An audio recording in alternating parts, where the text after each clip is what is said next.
Northwest and the Great Lakes get set to play their first game of the Little League World Series.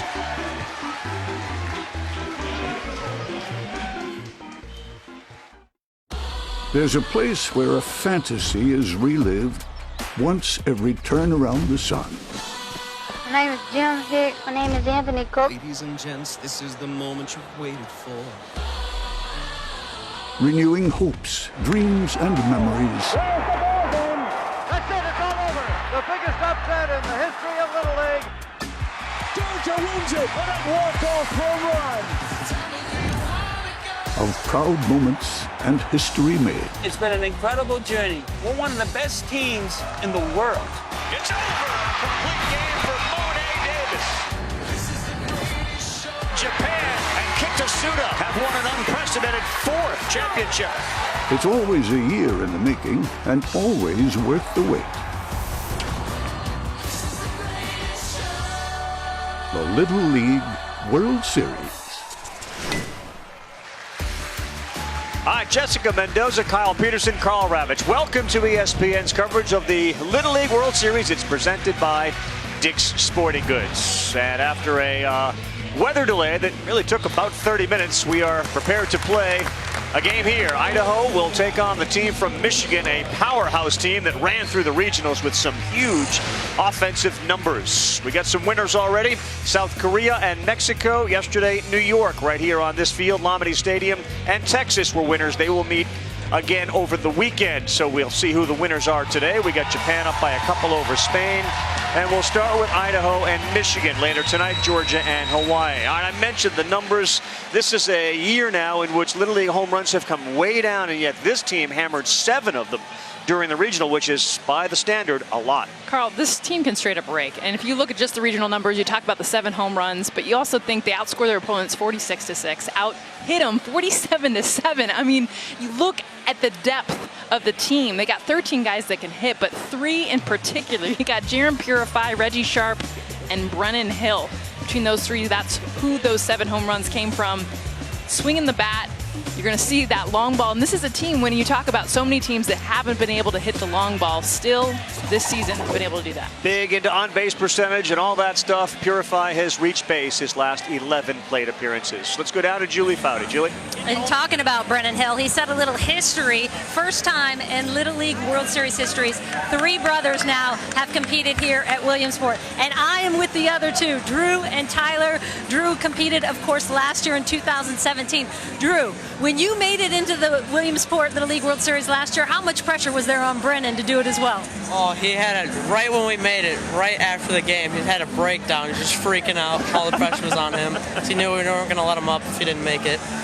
What did you say to him in that moment? I knew their team was going to be good. I didn't really say much about it. I just told them, stay within yourself, stay composed when you're playing. Hope you do well. And here he is. Tyler, who is the best of all 3 of you? Brendan, for sure. Me and Drew are really small, and Brendan's definitely bigger than we are.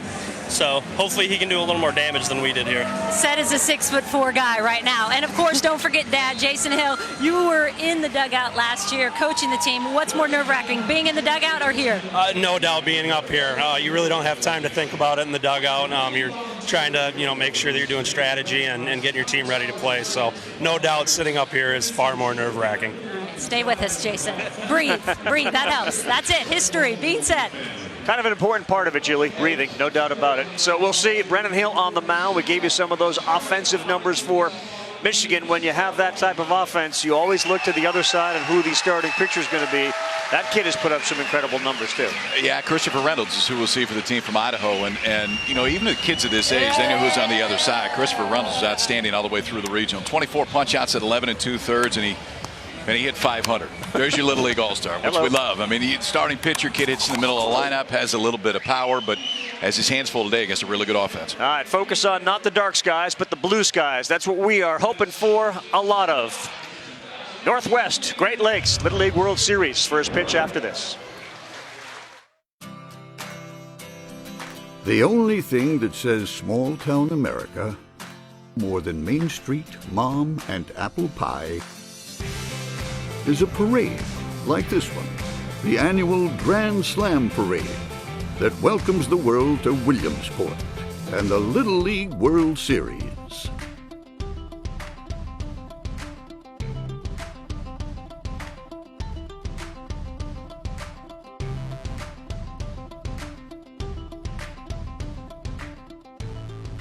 Little League World Series on ESPN is presented by Dick's Sporting Goods, proud supporter of Little League and all youth sports, and in part by Bridgestone, engineered for clutch performance. Welcome back, everyone, and focus on Coeur d'Alene, Idaho. Beautiful heart of this country. The terrific area for those that like to be outside, whether you're skiing or on the water. Bike paths, jogging trails, a population of about 50,000, 30 miles east of Spokane. A lot of them go to Mariners games on a weekend day. It takes about 4 hours to get there and then 4 to get back. Brock Osweiler calls it home. He, of course, the Dolphins quarterback. They're into all those things, but right now the boys are into baseball.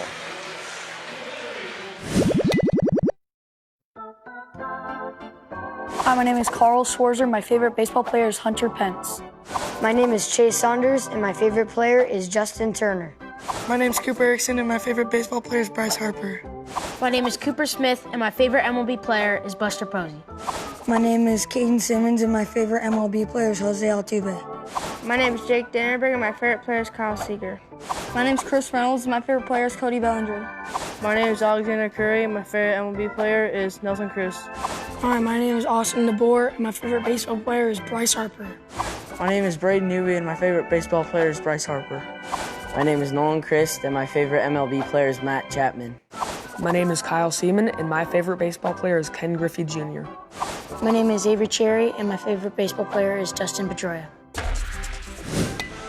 Now the boy, Avery Cherry, gets things started. He's the catcher. He's the guy in control. Just over his right shoulder is the manager. That's another guy with the last name of Cherry, Sean Cherry. He's the manager of this team. He said, look, Avery, our goal was to get to San Bernardino. Don't be helping them out at all. They got to San Bernardino, and this is gravy right here. He said he can't imagine this and how pretty it is. Hadn't been here before.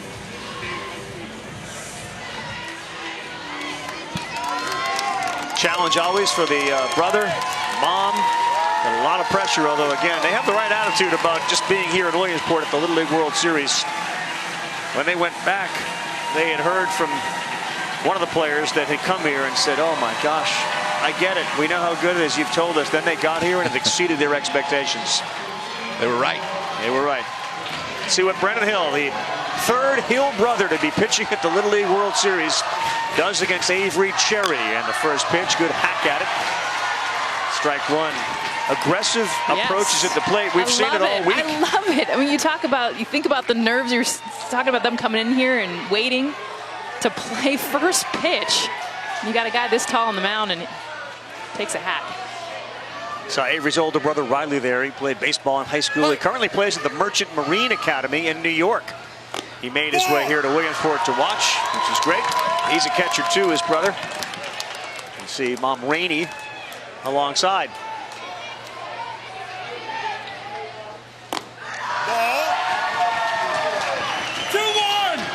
It's funny when the Hill brothers said Brennan's bigger than all of us, and you got like a 6'4" giant sitting there. Wasn't a point guard sitting there.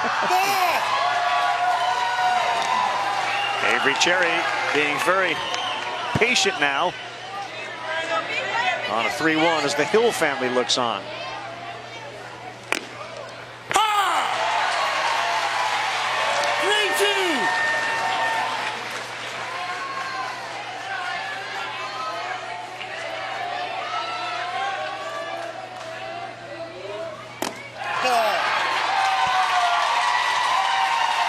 Avery Cherry swung at the first one, then got patient. He's aboard for Jake Dannenberg. This is a team that will play a lot of small ball too. Anybody, kind of like the college game a couple of years ago, 2, 3, 4, they'll all bunt. They'll all do a variety of things to move runners on. Likely not going to see anybody hit a home run. Jam shot and a foul ball. We talked about this pregame. You're going to see both sides of offense. With Idaho, the small game, being able to just put the ball in play, they're all about contact. They're not trying to drive it, not a big power team. Michigan couldn't be more opposite. 0-1 to the Jakester. Ooh. Breaking ball, and it's 0-2, and he's banging his head with his bat. Not so easy. No, that's someone we were talking about. I mean, it's these kids just haven't seen too many breaking balls yet in their life. And then get a left-hander throwing hard, and he drops that one on you. Look out. Backstop, and no play. Down to second base goes Cherry on a wild pitch.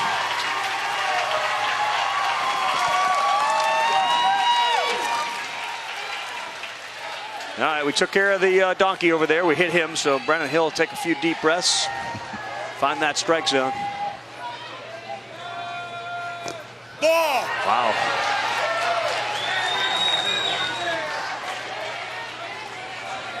So our guy at the plate likes to go rock jumping. He said he'll jump anywhere from 10 to 40 feet off the rocks. Rock jumping. 40 feet? Really? Off the rocks. What does that mean? That means I'm not going to be with him. That's what it means.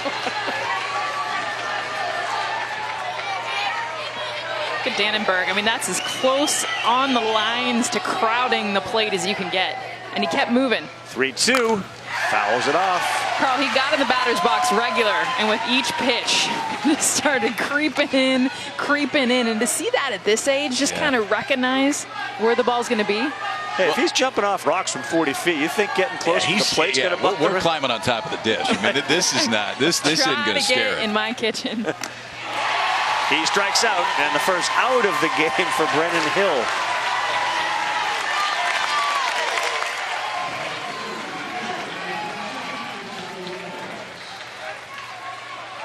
Look around that field and Purify and Hill. And this is the number 3 hitter for Coeur d'Alene, Idaho. And a lot of times you see the number 3, 4 hitters being the biggest guys on the team. Reynolds is going to be the pitcher, but there's a decided size advantage anyway for Grosse Pointe Wood Shore. Reynolds 5'3", 111 pounds.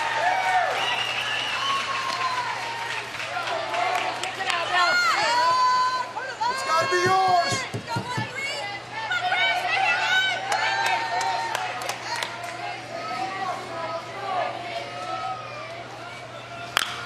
Right back at the pitcher. He'll look him back, throw to first. That was well done by Brennan Hill.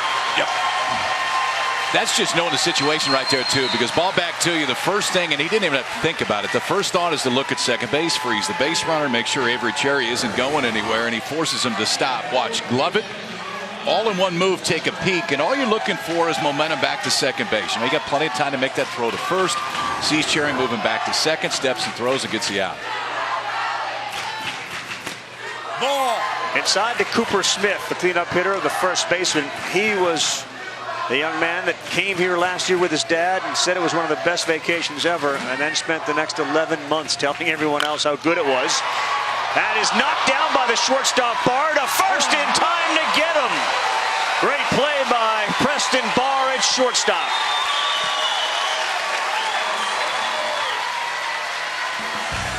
About the presence of mind to go bare hand. Looping liner up the middle. Preston Barr doesn't get it the first time, but that bare hand doesn't take it to the glove. Fires over to first. It's a scoreless first, and we will see the bats. The kids from Michigan coming up next. World Series, the United States side of the 16-team bracket continues with the game between Grosse Pointe Wood Shores, Michigan, and Coeur d'Alene, Idaho. Michigan coming to the plate for the first time. We've talked a lot about their great offense, not far from Detroit, 8 miles northeast. A beautiful community there, 3.28 square miles. Prince Fielder calls it home. Miguel Cabrera, Kirk Gibson gives you a kind of idea what the address is like. And the boys know how lucky they are to be there, and more importantly, here. My name is Reggie Sharp, and my favorite player is Jose Altuve. Hi, my name is Ryan Henderson. My favorite baseball player is Mookie Betts. My name is Marlon Matthews, and my favorite player is Cal Ripken Jr. My name is Jake Martin, and my favorite player is Yadier Molina. My name is Darren Purify, and my favorite player is Javier Baez. Hi, my name is JJ Sheck, and my favorite baseball player is Mookie Betts. My name is Elliot Naderhood, and my favorite baseball player is Cody Bellinger. Hi, my name's Cam Schaefer. My favorite baseball player is Taylor Jolowski. My name is Chase Mazie, and my favorite player is Max Scherzer. Hi, my name is Preston Barr, and my favorite baseball player is Jose Iglesias. My name is Oliver Service, and my favorite player is Ken Griffey Jr. My name is Brennan Hill. My favorite baseball player is Matt Boyd. My name is Ryan Knable, and my favorite baseball player is Javier Baez. Now, I heard a lot about the Hill family and the pressure that was on Brennan to get here. Talk about a guy that felt the pressure, Kurt Barr. As soon as they got here last year, he's like, I got to get that kid there. If I don't get him, I got a problem. The other two brothers were there. All right, so let's see what Chris Reynolds does against this very good offense. Reggie Sharp will lead things off against the 12-year-old. I mentioned he's only 111 pounds out there. Ball. He's putting all 111 in every pitch. He is. I like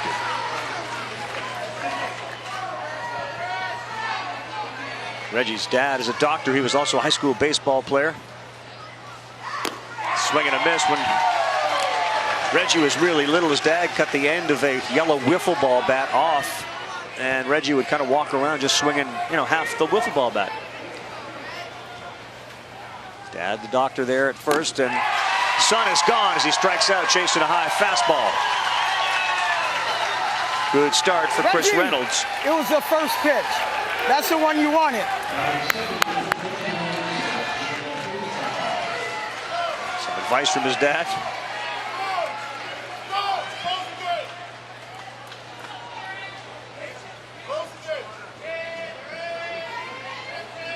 Here comes Jaron Purify. He's the third baseman. He's the guy that back in the regionals, he was walked a lot intentionally, even with one out, nobody on. They're going to pitch to him, and the quick bat fouls it off. About to start fastball in right there, too. It's been all fastballs so far for Christopher Reynolds. So check the numbers out there, Kyle. 9 of 10. 2 homers, 8 RBIs. Usually works. 9 runs. That's 900. Challenges him again. You know, down in the tunnel, Michigan has hit in pregame. They had the curveball machine set up because they said that's all they've really seen because they have such the big bats. Seeing all fastballs, to your point, Carl, now. That one he tried to spin up there, and he fouls it back. Yeah, so Indiana walked him intentionally 3 times in 4 innings, once with 1 out and nobody on.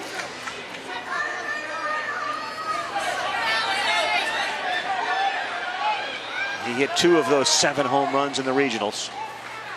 And the outfield is respecting that power. They're very deep. He's gone. How about it for Chris Reynolds?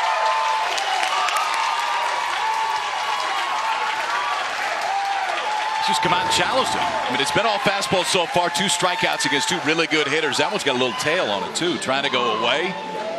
2 seamers working back over the plate. Look at everything going towards home plate, too. Ravi talked about it a minute ago. All 111 pounds going straight to home plate. He's putting everything into that fastball. Ryan Knable. It's all we're seeing, really, are fastballs from Chris Reynolds. You gave those numbers, too, in the semifinal against Wyoming. He struck out 10. He struck out 11 in the regional final. There's a breaking ball, a little high.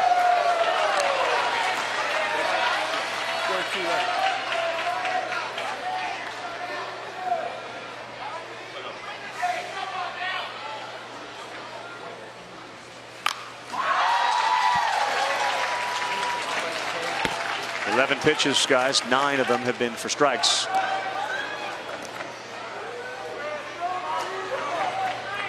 Just underway with our first game from Lomity. We've been dealing with some weather issues off and on during the day. Wouldn't surprise us if we have to deal with them again through the course of the afternoon and evening.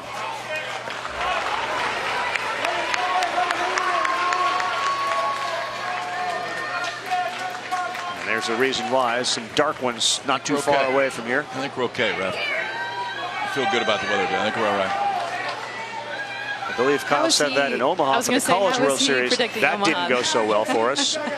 And in fact, Because he said that, we're going to take the teams off the field. Attaboy, Kyle. Not allowed to talk anymore. Nope. Nothing me. Thanks for joining us today, Kyle. And it's been a good ride. So we are now in another weather delay, which means lightning has been detected within 10 miles of the stadium, and that generally calls for a 30-minute delay.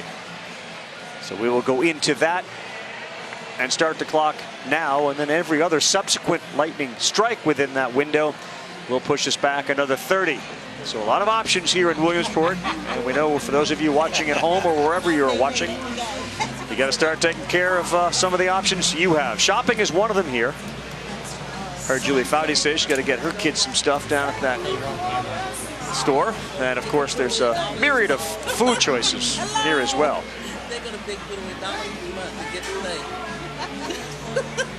Finally got on her from Virginia. As we begin our delay, let's go over some of the highlights from yesterday. And a double elimination format, which means you got to lose twice before you're eliminated from championship competition. Iowa and Staten Island, New York. Chris Bedford, he singled, and look out, all the way to the track it went. That led to a runner on third who would score later on a wild pitch. And it looked like Staten Island was off and running, coming off a terrific regional. Bottom of the fourth, tied at 2, John Calabrese Jr. He delivers a single. They would put pressure on him all day. And that speed to third led to an overthrow and a run. Staten Island was back on top 3-2 over Des Moines. They went to the bullpen, brought Gregory Bruno in. He threw a perfect game in the regional championship, and after a walk in his first batter, he settled in really well. I love seeing the aggressiveness, too, of that New York team, especially early that first game. So he will be eligible to pitch on Sunday. Texas and Rhode Island, Ryan Salvaggi hits an RBI triple. It scores Ethan Goldstein to tie the game up 1-1 against Coventry, Rhode Island. Justin Michaelis would come up after that run would score, and our guy would deliver a third hit of the game. Andy Guy then comes up. A little bleeder. Carter Pitts was really good on the mound for the team wearing the old school Astro unis. Yeah, that just looks right, huh? Team from Houston rolling out in those. And then Ryan Salvaggi, who may throw as hard as anybody here, was throwing fastballs and breaking balls. Texas ended up winning 3-1. Justin Michaelis had, what, 3 hits in that game? Yeah, they call him Bill, best hitter in the league. Best hitter in league.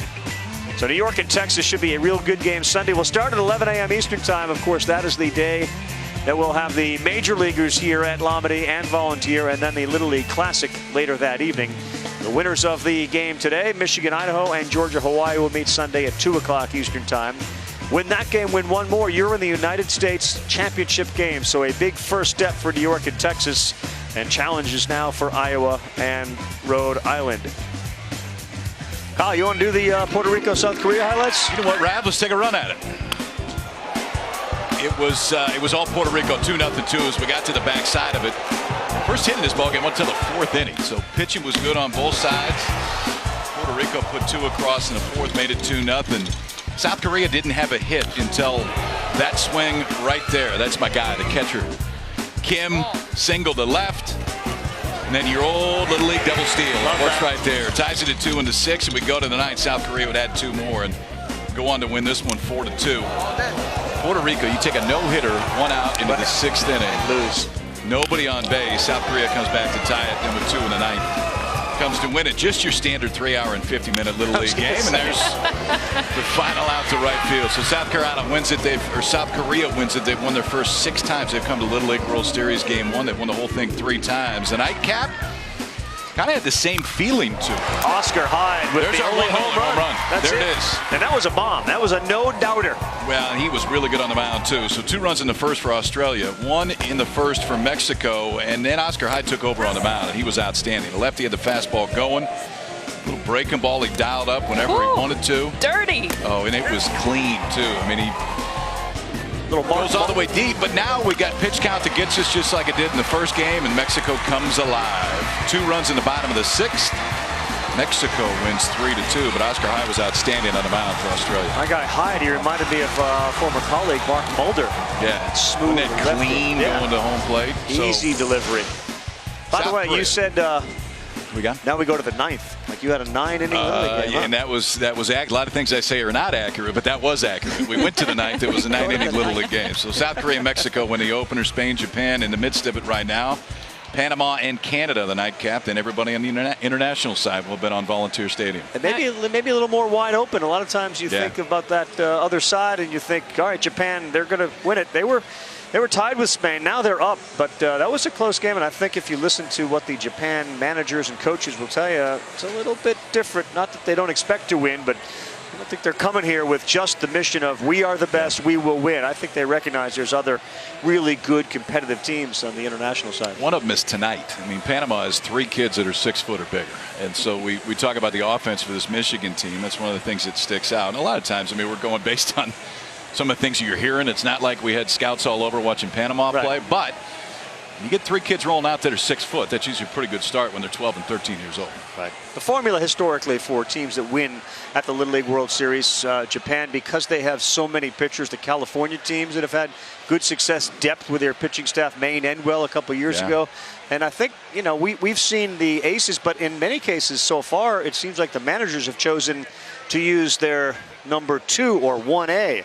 And save the number 1 if they believe the matchup will allow them to do that. So there's a lot of really, really good pitching. Well, I'll tell you, I mean, the biggest advantage really is playing day 1 and winning.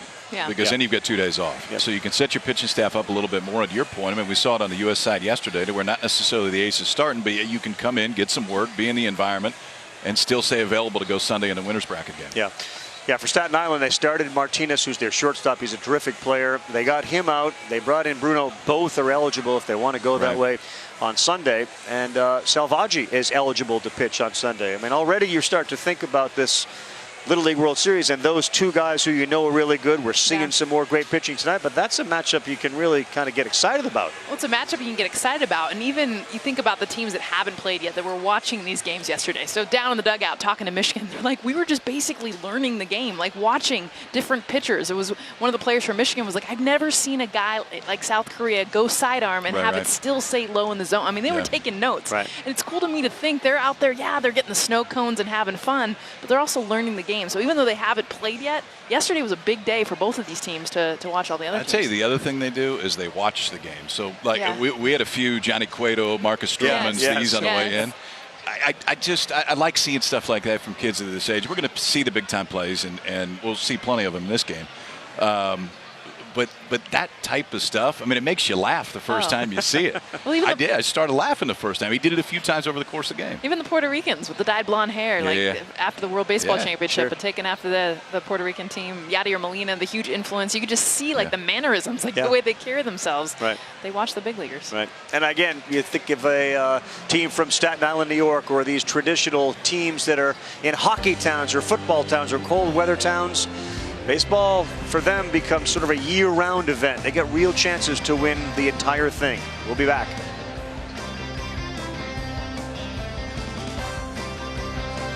Leaguers would be excited to meet the big leaguers and their heroes. This is something they will never forget. All 16 teams have gathered here to see a big league game. And Bell cranks one. First pitch gone. A diving catch. Yeah, Josh Bell, Jed Jerko last year. Who will it be this year? Rhys Hoskins, maybe? Maybe Todd Frazier for the New York Mets. The Mets and the Phillies, Sunday, 7 o'clock Eastern Time is our MLB Little League Classic Take 2. Year 1, it seems like 100 years ago, but that was Aaron Boone's voice. Of course, he's now the manager of the Yankees. We made the trip last year from Lomedy and Volunteer over to the BB&T ballpark. It's a historic Bowman Field. It's been around for a long time. Otherwise, we wouldn't call it historic. It's been around a while. And they'll give you the history lesson of Bowman Field tomorrow night. So who's coming back? The Todd father will be back here. I wonder if he was the Todd father back when he was playing for Tom's River. Conforto, yes. I mean, that doesn't get any better than that. All teeth. He looked like dugout. He had dugout teeth right there, Conforto did. And Scott Kingery, who we actually just saw on the mound yesterday. Talk more about that in just a little bit. But those 3 guys are all coming back. And for Todd Frazier, He certainly has been looking forward to this almost as much as Little League has been looking forward to welcoming back a former hero. What's up, boy? What's up, man? Hey. What's up, Todd? Got my pen book with me. You all right? What's Man, going what's going on? on? How Good to you see you, doing, bro. Good to see you, What's man. up? You feeling okay? Yeah, I mean, you know, I'm getting better, man. Yeah. What's up, man? We don't want to take you from your rehab, you know? No, we're good.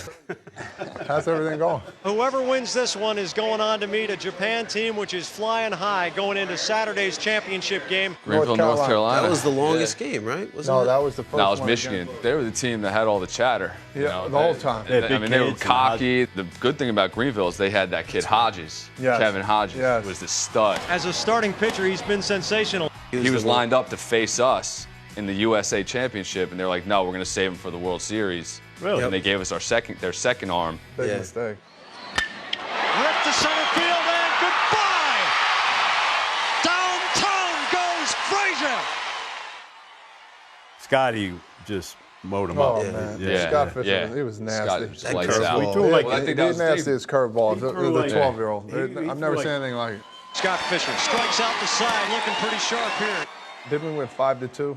5-2, yeah, the USA final. To go on to the World And you made Series. the final catch. Yeah. I remember that. Yeah, he He's a- made the you wanna know diving catch. something? He didn't have to dive, though. listen. He didn't have to dive. That was routine. No, what's going on? Call him out. This guy always dove for no reason. Always. He was the only one I remember practicing diving. Little pop-up into short center field. Johansson coming on. Tom's River, New Jersey wins the national championship.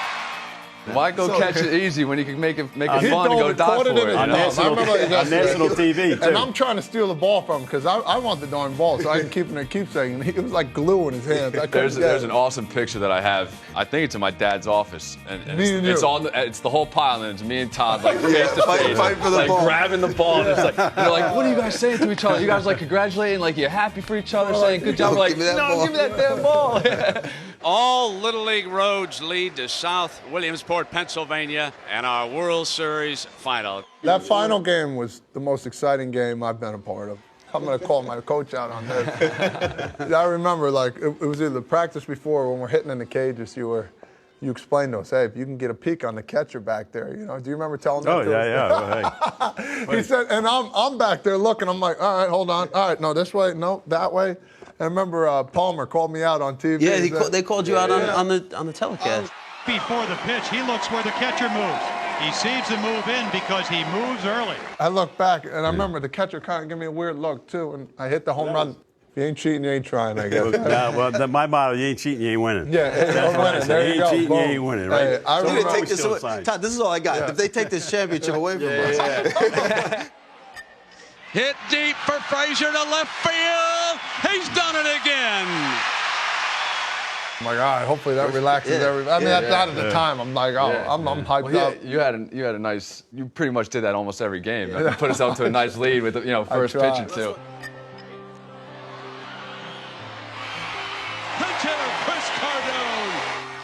I just remember being relaxed in that game, and I remember that being the last game, being like, well, this is it. I mean, if you don't enjoy this game, there's no point in even being here. Deep again. Clear down. His second homer. New Jersey leads it.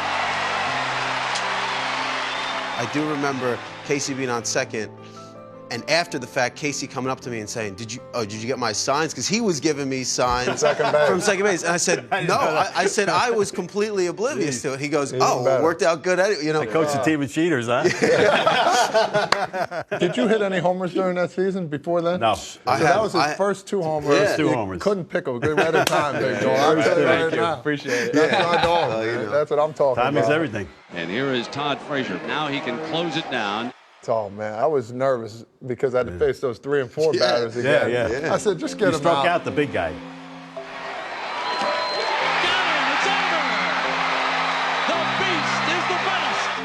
It was such a good time, man. With the lucky breaks we had, and that's baseball in a nutshell, but we had some lucky breaks. Absolutely. When we had the parade home, I'm like, oh my God. I think everybody from Tom's River, if they weren't in Tom's River, It was crazy. They were at that parade. We were joking. I remember joking on the bus ride back. We're like, they're putting us on a fire truck? My favorite part after winning the Little League World Series, I think we meet Alec Ball when we went to the White House, met Al Gore. But we were supposed to meet Clinton. Yeah. And Clinton had a funeral. King Hussein, King of Jordan died. Yeah. Really? Yeah. And I was bummed. I wanted to meet. I did. Yeah, we were supposed to meet Bill. Yeah, because he's a charismatic guy, you know. But Al Gore was awesome. Join the Yankees in welcoming the 1998 Little League World Series champions. Who were you next to out there? Bernie Williams. Yeah, I remember Bernie asked if I wanted to race. He's like, let's race out there. I was like, all right. So I took off thinking I had a little speed. And he was letting me win. I got some distance, and all of a sudden, just a white flash went by me, and he just flew right by me. How about you? Tim Raines. The Rock. Awesome. That was probably one of my favorite experiences. Me, Gabe Gardner, and Joey were with Chuck Knobloch, Luis Soho, and then Jeter. So it was cool. They had some good work. They were so cool. That's why I love this time of year, because we did it. We've been there, and it's like 20 years now, so it's going to be a good time. It's awesome.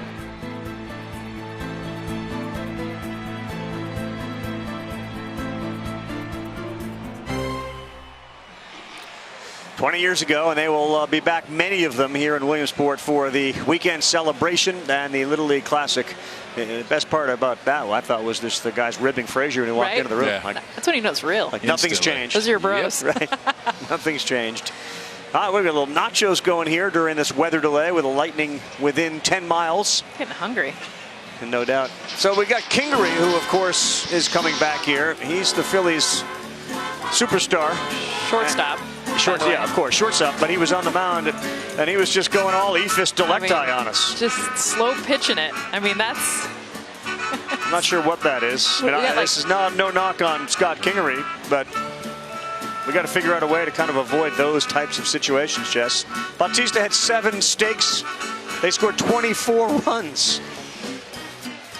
Our guy Kingery, I'm not sure he would even register on the radar gun here at Williamsport if he's doing that. Is that a knuckleball? What was that? Like 25, 30 miles an hour? What was that? That was the front end of the doubleheader. Let's go ahead and get this thing over with. Well, and I don't want to get hurt. You saw Anthony Rizzo, Joe Madden had promised him he could pitch an inning, and when he came in there, the biggest thing he promised was like, I'm not going to get hurt. So he did kind of a similar thing. Like, I'm just going to lob it in there. My one inning, Kingery looked like he was doing the same. You know, he throw harder than that, but. But if he's doing that, are we actually moving the game along quicker, or is it taking longer because they're just raking? Yeah, that's a good point. No. I don't know. White flag. I do know we've seen a lot more of it, though. That's for sure. Yes, we have. No doubt about it. Buster Olney's podcast. Much more on that subject. You can find that on right on the Twitter. As I think the last time we posted the Buster Olney podcast today. We are in a weather delay, and the good folks at Sports Center, Michael Eaves and Hannah Storm, are standing by. We promise when we return. When we return, we will have baseball action at the Little League World Series. For now, we send it back to Bristol to Mike and Hannah.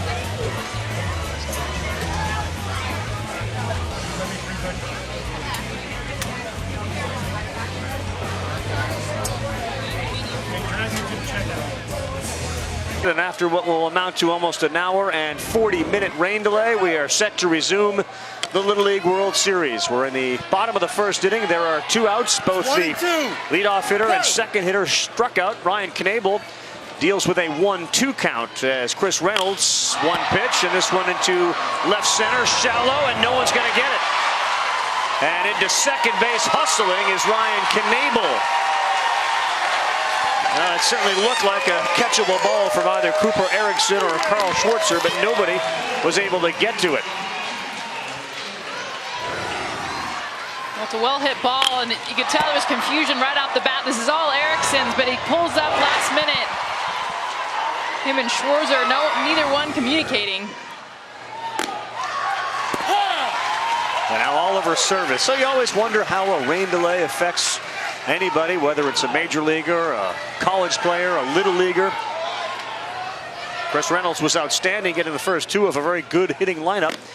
Now he comes back to deal Oliver service, another strike. He's pumping strikes. Did before the rain delay. He's come out all strikes since.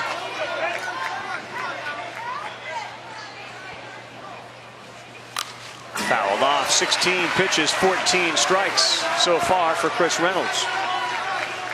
It's a decent percentage, and he's throwing fastballs by a team that belted 7 home runs in a regional. Oliver service, the left fielder. I love Avery Cherry. Get 2 strikes each time. We've seen that now. Catcher behind the plate. Gets a little elevated. He wants the fastball high. Of course, because they're smaller, he's pretty much standing up when he wants it up there. Ball.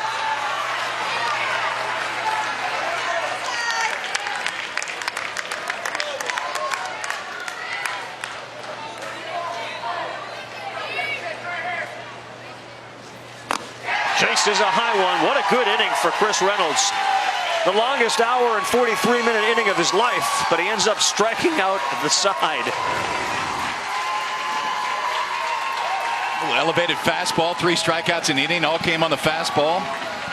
Knable double was the only issue in the inning, but against a team that you would expect would hurt you with a bunch of fastballs. Totally different approach so far for Christopher Reynolds. Has worked out pretty well early. Outstanding start for Reynolds. Brennan Hill had a good top half of the first as well. As we welcome you once again back to our continuing coverage of the Little League World Series. It's presented by Dick's Sporting Goods. Volunteer Stadium and Lamedy Stadium. Those are the 2 stadiums we get to use here. Japan just took care of Spain 11-1. That game was a lot closer than the final score would indicate. About tied, I think 1-1 after 2 innings. Our game, we're just underway here. We were scheduled to start about 2 hours ago. But here we are looking at just the second inning at 6:21 Eastern time with 2 more games still scheduled. Panama, Canada, and Georgia and Hawaii.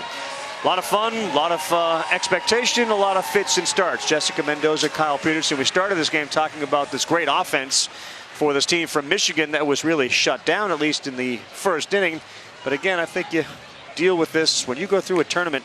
You have rain delays everywhere. Oh, yeah. And this is nothing new to the kids, and they probably handle it a lot better than we did. Still looking at a Michigan team that you like because of their offense, Jess?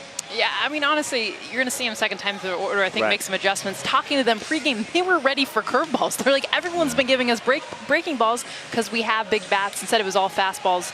Watch them make adjustments second time through.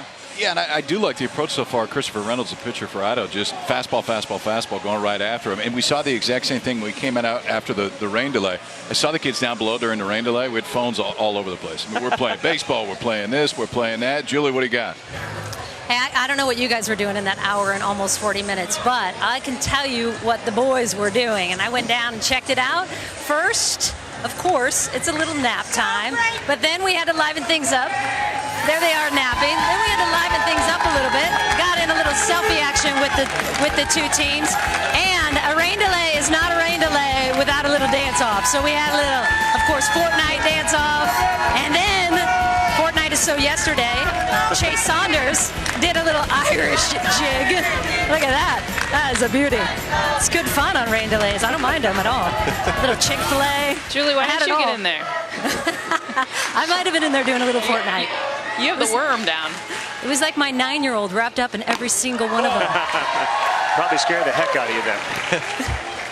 All right, Julie, thank you. Julie will be down on the field. Braden Newby, the shortstop, bats as we begin the second inning. Just something about the name Newby and the fact that math is his favorite subject just seems to go together for me. I just kind of, when I think Newby, I just think like math science guy. And how about a singles guy as he sends it into right field, and he is aboard. Second consecutive inning they've had the leadoff man on.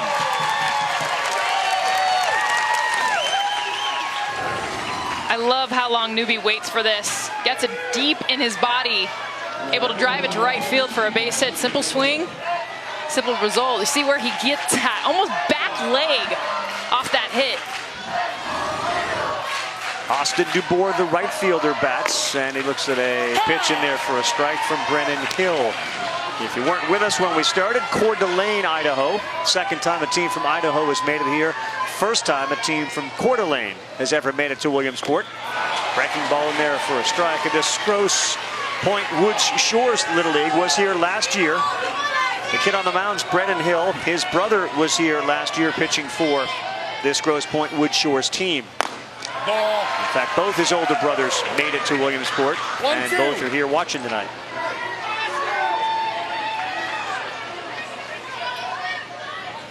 Working quickly center field, Ryan Knable there to make the play.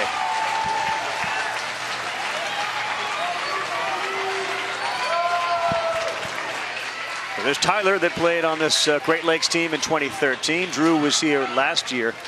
It's scary what happened to Tyler since 2013. He's just blown up. Yeah. He's like 6'4" now. That makes for a pretty good fridge at home when you can put 3 pictures like that of all 3 kids that are standing out in center field. Here's Cooper Erickson, first pitch in there for a strike. Yeah, so look at the dude on the left. Like, what happened? Tyler exploded.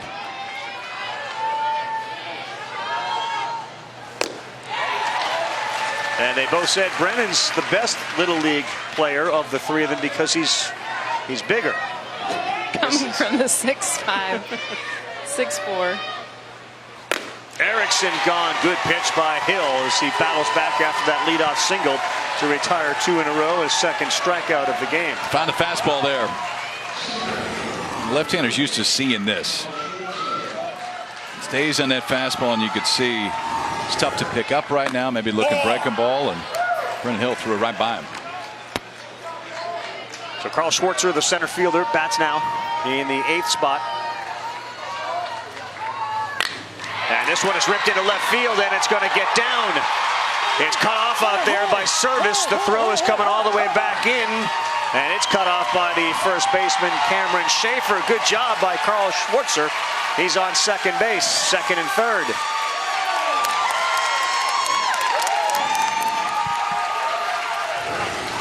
Look at the location of this fastball up in the zone. Schwartzer does a good job of meeting this, getting it into the outfield. A good swing on a pitch that we've seen hitters struggle with, that elevated fastball. Do we dare see something special from Caden Simmons, the number 9 hitter? Looks like he's swinging away at it with Newby down there at third and Schwartzer at first.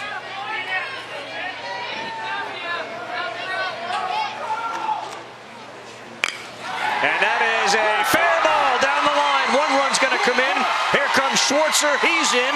And to second is Caden Simmons. Back-to-back doubles for the 8-9 hitters. It's 2-0 Idaho.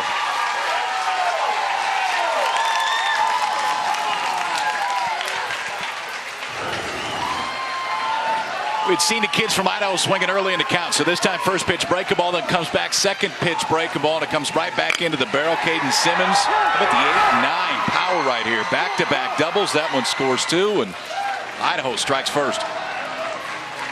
You know, Carl, we talked about this early. This Idaho team, because they're just a contact-based team, they don't have a ton of power, and you can see that. They've hit some decent pitches. Miss their spot, please. And I think because of that, they come into this game and they don't have big swings. Right. How about pitch selection, Kyle? This is a guy, we saw that fastball. Okay, let's go. That blew right by Cooper Erickson, and then a couple of off-speed pitches to the 8-9 guys. Yeah, and that one just caught a little bit too much of the plate. I mean, they're good swings, obviously, that they put on them. I think the one thing, to me, those 2 pitches are dictated by what happened before. First pitch fastball, they're going after. You don't want to throw a first pitch fastball again. Go breaking ball, and Caden Simmons just put a good swing on it. 2-out rally chant comes up from the Idaho crowd as Avery Cherry, the leadoff hitter, steps in for the second time. Coeur d'Alene, Idaho, bringing the fans. No doubt. This is 2-hour rain delay, and they still got the energy. Cherry on the ground to first, off the glove of the first baseman, Schaefer, and it's flipped to him, it gets by him, and here comes from third, Caden Simmons, 3-0 Idaho. They almost turned that bobble into a tremendous out. Yeah, because that's really heads up by Cameron Schaefer, the first baseman. He's the only one that had a chance to get back to it. Inside out swing, it's hit pretty hard on the 1 hop, but watch him turn his back, get back to it. But now it's almost like a pitcher covering first base, to where you got to try to find the base and the base ball at the exact same time, and that's not a move that a first baseman's used to making. Can't quite get a handle on it. Cherry beats it out. Simmons scores, and Idaho adds to the lead. Put that thing in play, and you give yourself a chance to have good things happen. Jake Dannenberg, the Jakester, back up for the second time. He struck out his first time up, but how about Idaho leading Michigan 3-0 here in the second? Spins one in for a strike. And I love it, Dannenberg. We saw it his first at bat, but no problem getting on that line. As close to home plate as you could possibly get. Ball. The Dannenberg family, originally from California, they moved to Idaho. Mom is originally from North Carolina, but they moved to Idaho to get away from all the crowds and the traffic in California. Now he finds himself at the Little League World Series, and his team leading 3-0.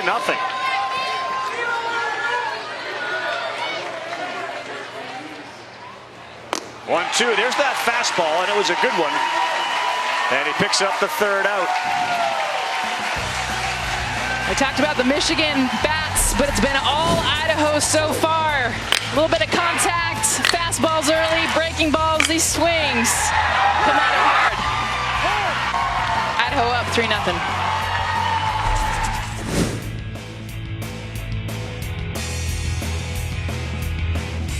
Confidence to always do your best. May you always lead from the beating in your chest. Or may the best of your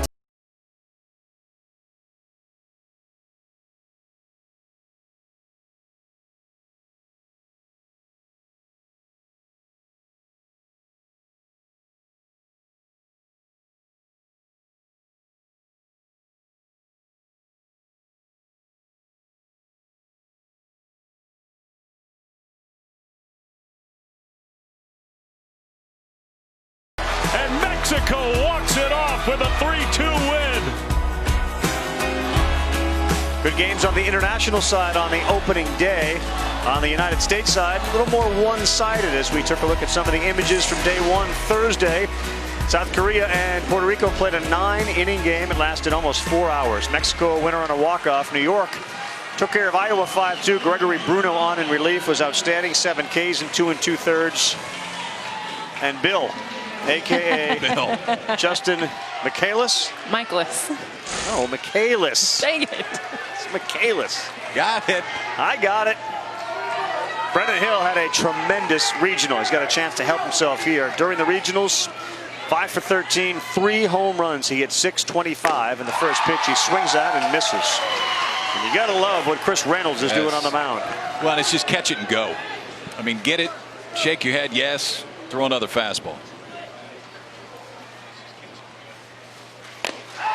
And to your point, you looked at the pitch charts. They've literally got this thing down to where exactly they want to throw it against every one of these guys.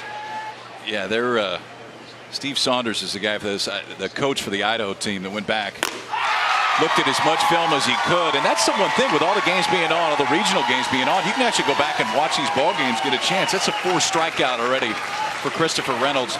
All have come on fastballs, and one thing he's done a really good job of when he gets in a plus count is this, the ability to elevate the fastball, put it in a spot that's not a strike, but is close enough that you're getting swings from this team from Michigan.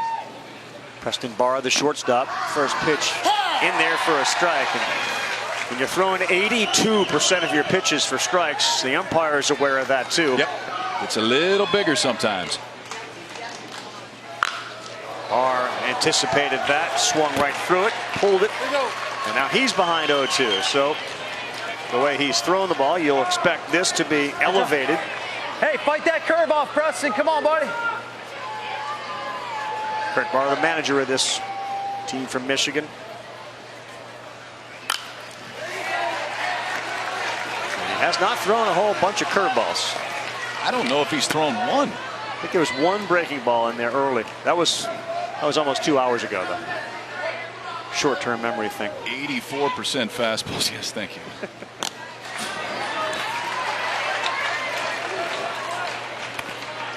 Well, what's scary is if he does break out, the one breaking ball we saw early was, it was a really good pitch. Yeah. He hasn't needed it, but when he goes to it, it's a good one.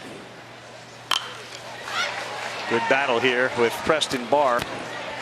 The mayor, by the way, of Coeur d'Alene, Steve Widmeyer, declared today Coeur d'Alene Little League Day in Coeur d'Alene, Idaho, paying tribute to these kids. It's been a huge rallying cry for a terrific city. There's the curveball. He was on it, and he laced it into left field. Not easy to do, Jess. As a hitter, you're getting fastball, fastball, fastball, and you somehow sit on that curveball. Well, you saw him foul it off earlier in the count. He came up swinging, one of the more aggressive hitters that we've seen early in the count. And a good battle with 2 strikes to be able to pick up a breaker that he hadn't seen.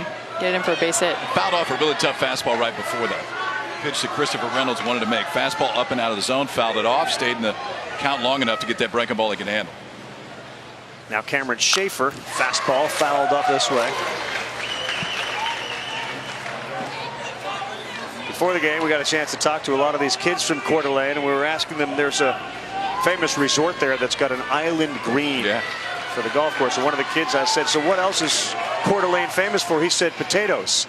And then he's like, oh, no, that's Idaho, not Coeur d'Alene. But there is a potato in the stands here today. Full uni and everything. A good seat. Oh. Just hanging out.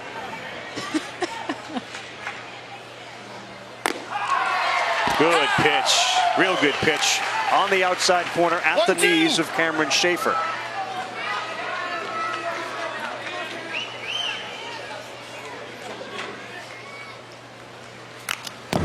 Staying alive.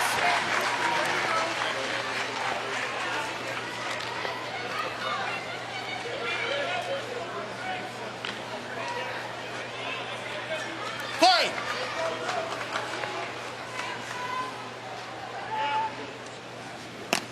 Ball.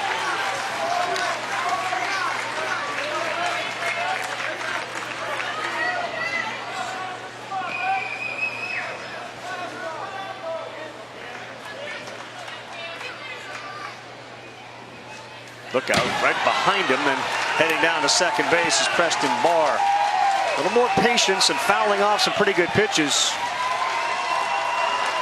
That's a sign to me of adrenaline going down. Michigan came out swinging early, and they're swinging at everything. And granted, Chris Reynolds lightened up the strike zone, but when he would elevate that fastball, you saw these kids missing the ball by a foot. Now Schaefer, patient at bat. Avery Cherry, the catcher, went out, stood in front of home, said, calm down. 3-2 pitch. Red ball, time, that got him. First base. Either hit him. I thought maybe it was a foul ball. Yeah, I was with you, Rev. I thought it may have got the knob. And then it hit the umpire. There was a variety of sounds as that ball came across. I think Cherry's asking the same question, the catcher.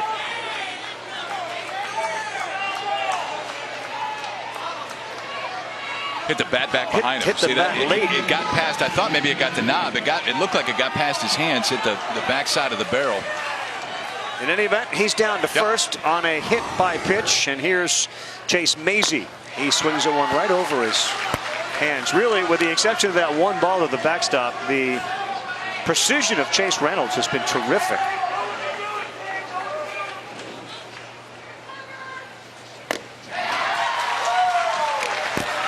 Chris Reynolds, I should say.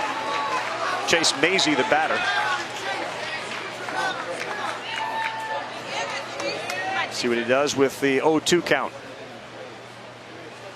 And he's gone, so Reynolds will pick up strikeout number 5 on the night. Control's been really good. I think that the other thing that's really impressed me is just the understanding of how to pitch. When you take a chance and elevate a fastball and take it up and out of the zone, and when he's gotten into plus counts, 0-2, 1-2, that's when he's intentionally thrown the pitch right there. High enough that guys will potentially go after it, but in a spot you just can't get to it. Ball. First pitch high. It's a big at bat in this game. Down 3-0 Michigan, the number 9 hitter. And then you turn it to the top of the order where they had so much success during the regionals. Jake Martin, the catcher. Almost got him, 2-0.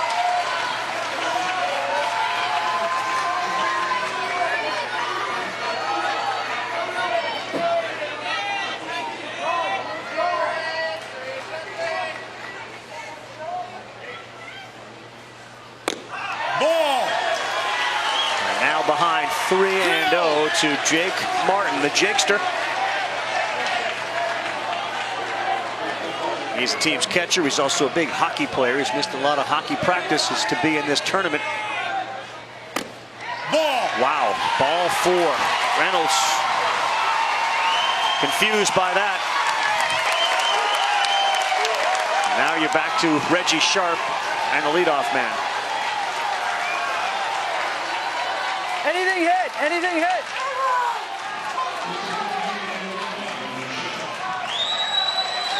In the regionals, Reggie Sharp 7 for 13. He hit .538. And he was an extra base hit machine with 2 triples, 2 doubles. Well, Carl, of all the power hitters on this team, he's the smallest one. He's got quick hands. He really moves like a player. We saw him at second base taking infield. The moves just, they don't look like the moves of a 12-year-old playing this game. Ryan, his dad, down there at first base.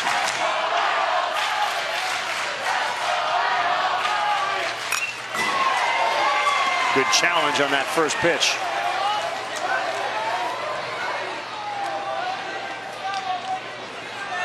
There's some whip in that swing. Yeah, there is. I like that. Looking first pitch fastball, trying to make it 4-3.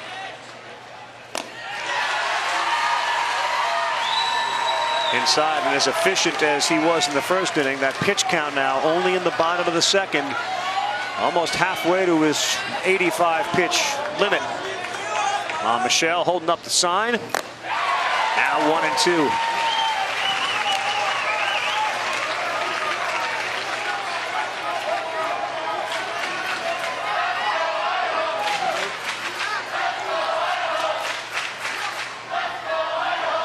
And he's gone. Big at bat. Chris Reynolds picks up strikeout number 6, and they leave the bases loaded. That was big. Take a look at Reynolds, who elevates that fastball as his put-away pitch. And for the second time in this game, Reggie Sharp goes down swinging. Good one underway. The Idaho folks all excited, up 3-zip.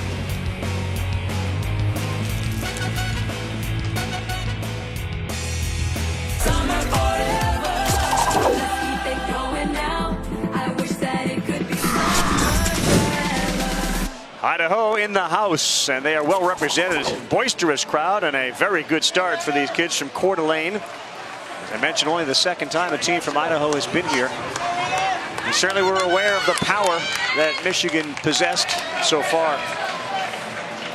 Chris Reynolds has been outstanding. Hey, Brennan Hill has moved to first base, so they take the pitcher out. He threw 38 pitches. The significant part of that is he is now required to take 1 calendar day off. He's eligible to come back again on Sunday. Ball. So Cameron Schaefer now throws his first pitch in for a ball. It is Reynolds, the opposing pitcher, up at bat.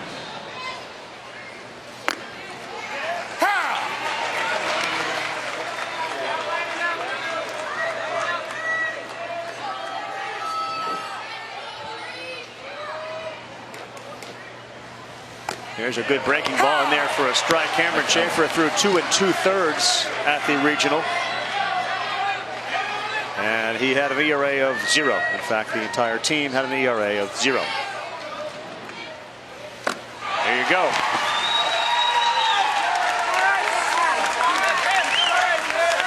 We talk a lot about the dedication of parents in terms of coming to this Little League World Series, but wait until you hear this story. This is Braden Newby, who's the shortstop for Coeur d'Alene, his great-grandmother, and her story, Janae, on how she got to the Little League World Series. Janae, start me with the story, please. How you got here?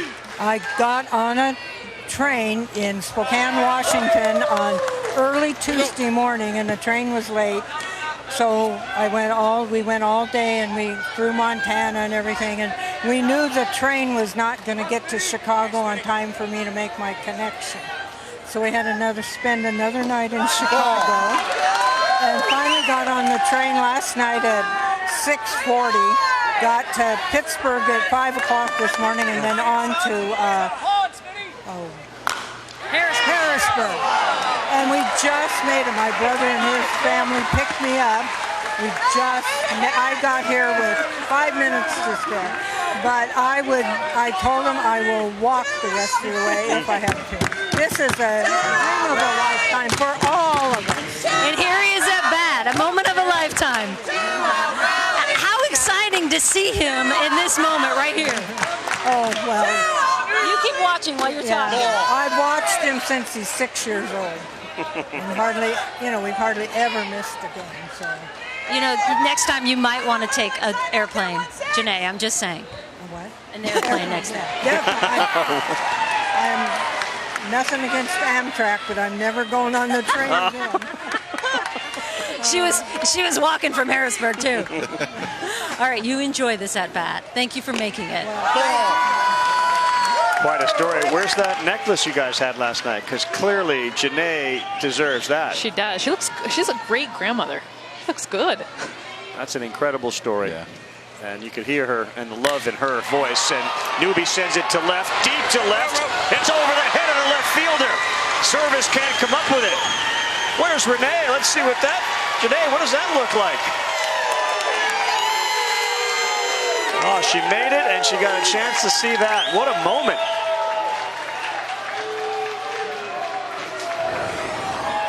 Braden Newby, one of the hardest balls we've seen hit this tournament. Breaking ball, gets it off the end of the bat, still got the power to hit it to deep left field. Oliver Service gets a good jump, almost makes a good grab off his back leg. But how about great grandma? Yes!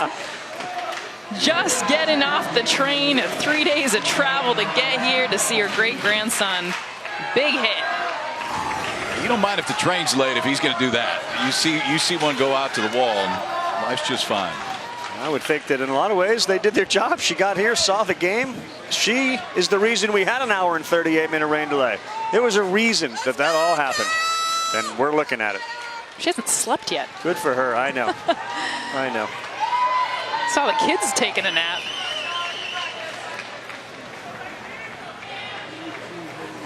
Kyle Seaman bats now, number 19 for Austin DuBois.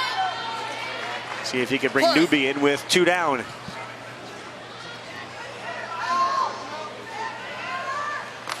Ball.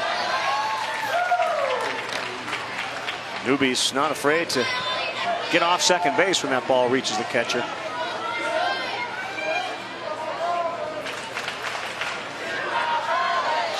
Here's a square to bunt, ball gets by, and now Newby moves up 60 feet, so he's at third base.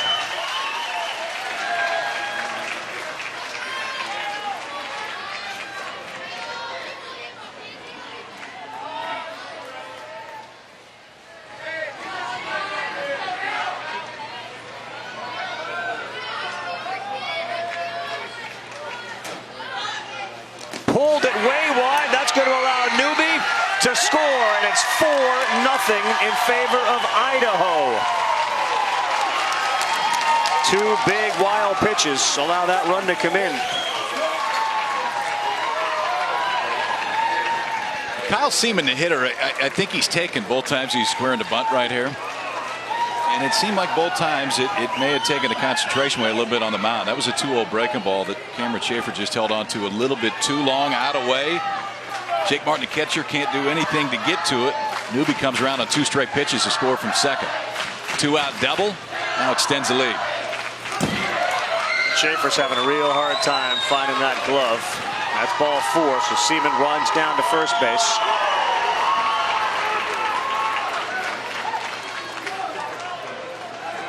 Yeah, but at KP's point, it didn't seem like he got that wild until we saw Seaman square around to bunt. Yeah.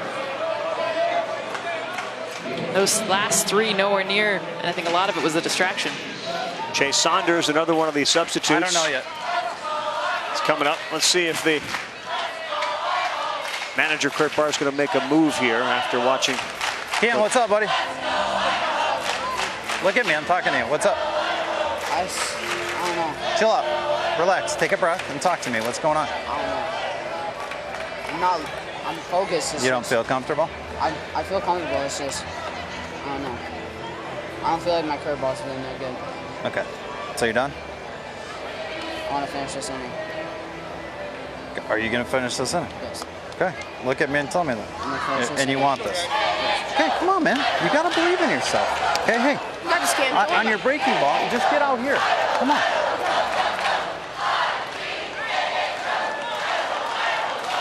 All right, Cameron Schaefer, yeah, a little indecision, and then all of a sudden he's like, nope, I got it. I got this. But I mean, right at the last minute when Kurt Barr looked at him and said, are you done? And you kind of expect a kid in this situation, honestly, to go, yeah. And he did exactly the opposite. No, I want to finish the inning. And I tell you this, if he finishes the inning, he may go back out. Because sometimes it takes just one pitch to get comfortable again, then you're back in that rhythm he was early in this at-bat, or early in this inning. I love hearing that. Sure, I agree. I don't want to come out. Right. So Chase Saunders now again the second substitute to swing. Ball. That's a good pitch. So that's two that were real close. And Saunders ahead 2-0.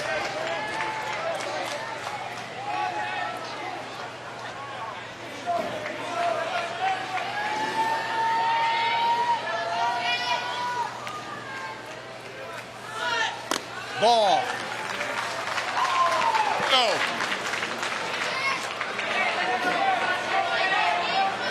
Now, in Cameron Schaefer's defense, all three of those pitches on some days could be called strikes. Yep. And you got a guy that is reeling a little bit with his confidence. So not a great combination for him on the mound. Ball. And that's ball 4.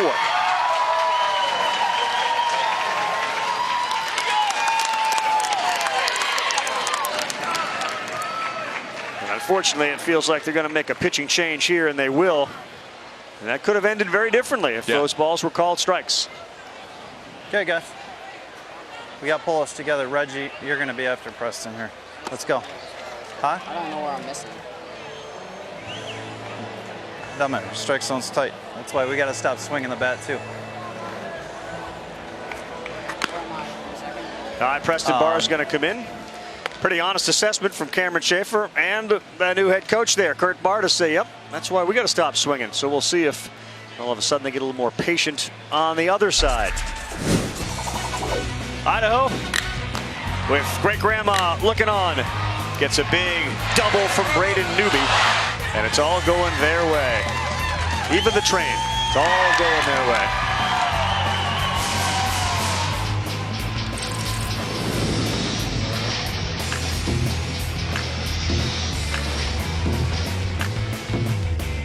For coaches, umpires, league volunteers, and parents. Get free backyard tips, practice plans, drills, videos, and more. Visit littleleagueuniversity.org today. A.J. Curry, third member of this team as a bench player to get up and hit. How about that breaking ball to start from Preston Barr? Reggie Sharp has moved to shortstop. Cameron Schaefer now at second base.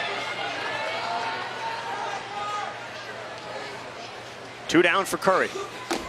Ball. This is in.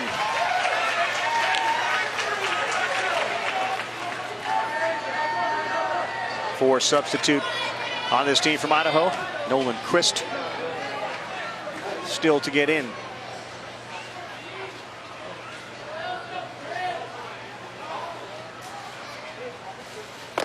Ball.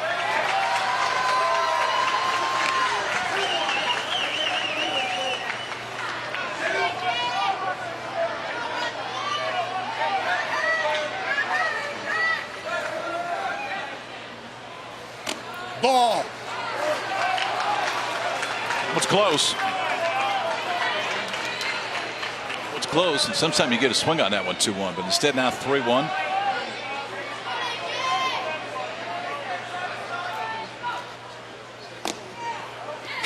There you go. Took the needle off the ball record and get the strike to make it 3-2. So A.J. Curry up with 2 men on. It's sitting there at second base and first base. In there, strike 3. How about a 3-2 breaking ball from Preston Barr? Start him off with 1, end it with 1. They're going to get some runs down 4-zip, heading to the bottom of the 3rd as we head down the hill.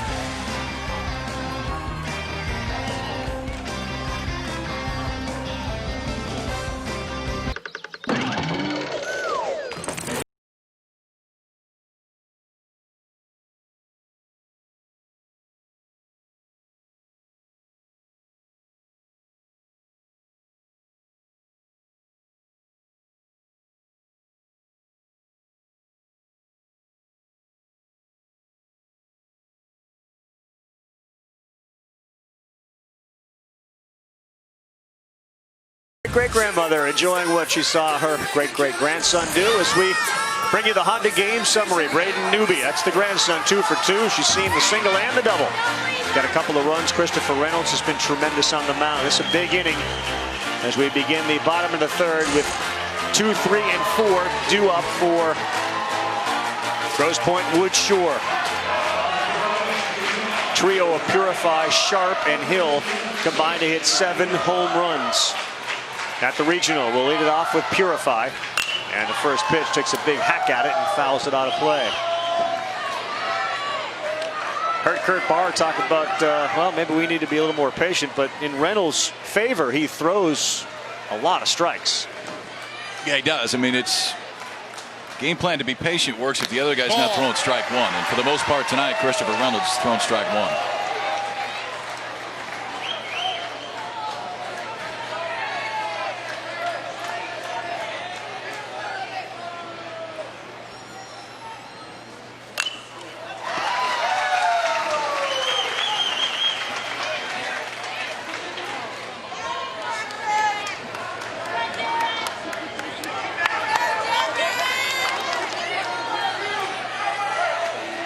Michigan needs a little electricity, and Purify is certainly one of those that can provide it. Good spoil there.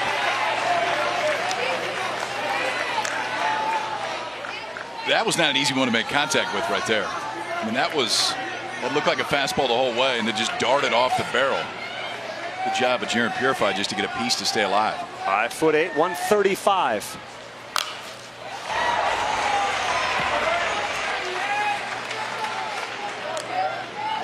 Purify, a big fan, like so many, of Javi Baez.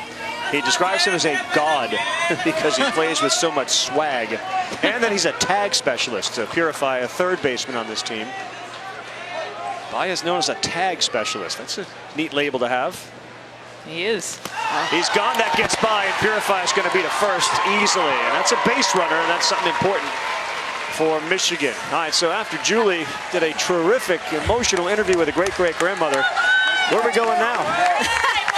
Well, Carl, wow. I have found Spuddy Buddy. I have found a friend in the crowd. All the way from Idaho. He's even rocking the jersey that they won regionals in. You can hear the Idaho crowd is very into it. Spuddy Buddy wanted to ask you a question. Oh, he wanted to ask Kyle a question, actually. What was that, Spuddy? He wanted to see Kyle in a tank top, he said. I don't know what that's all about. Thank you, Spuddy. It's really good to talk to you, partner. Oh, and also they have these really cool Spud Bud potatoes that they're squeezables that are going around the crowd. Stress relief. I think it's more for the fans. Potato pride happening here with the Coeur d'Alene crew. All right, we'll clip that off and put it on the Foudy resume reel. Thank you, Julie. Excellent. Wonderful interview. Feels good to win an Emmy, doesn't it, Jules? You just did it. 2-1, Ryan Knable. That was the 7th strikeout, by the way, and then a wild pitch. 7 strikeouts, 6 outs. Right. So far.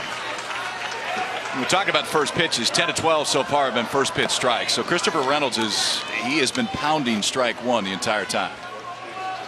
Only hit of the game is off this bat. Excuse me, 2 for Great Lakes, but the first was a double back in the first, and that was one of the few breaking balls that we saw. Left fielder Cooper Erickson playing very deep on the 2-2. That's a real good pitch, and he knew it. Knable is gone.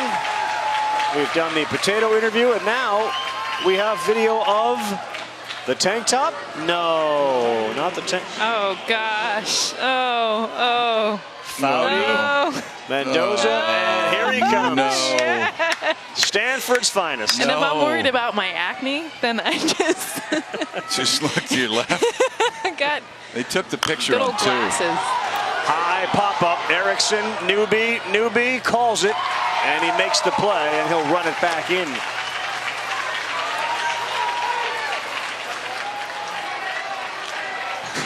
Who is that in the middle? Why did Julie get the action shot? Like, yeah, exactly. I mean, Foudy gets the awesome, look at her, like muscles ripped, about to score a goal. Whose idea was that? All right, Brendan Hill is a really good hitter.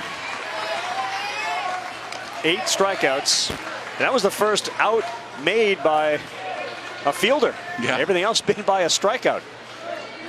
That was a good job of Braden Newby, too, to take control on that one. Brennan Hill, 3 homers in the regional, and he had his eyes over the fence here at Lomity. 225 feet around the entire outfield.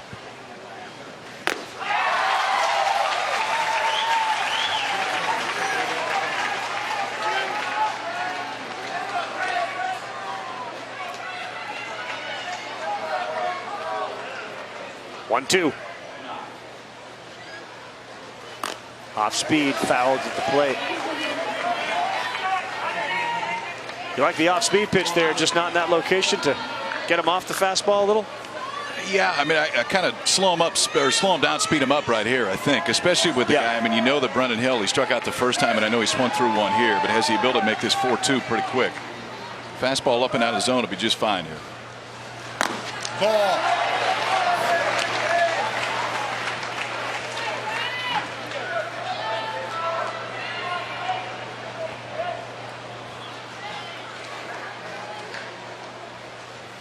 Got it. 9 strikeouts for Chris Reynolds. What a show so far for the righty out of Coeur d'Alene, Idaho. 64 pitches. Struck out 3 in every inning so far. 8 of the 9 strikeouts swinging. This one on a fastball on the outside part of the plate. Christopher Reynolds has been outstanding.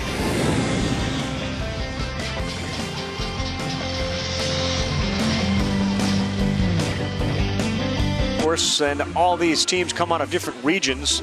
Juneau, Alaska playing in the Northwest region. Congratulations to these state champions out of Montana, the team from Billings. Their Little League made it all the way. And Beaverton, Oregon representing that great state. They were the champions. Washington State sent Seattle 2018 state champions. And it's Gillette, Wyoming that also made it all the way to San Bernardino, California to play in these tournaments. And of course the team that has made it to Williamsport. It's a long, arduous, hard, difficult, challenging, all those things road to get to Williamsport.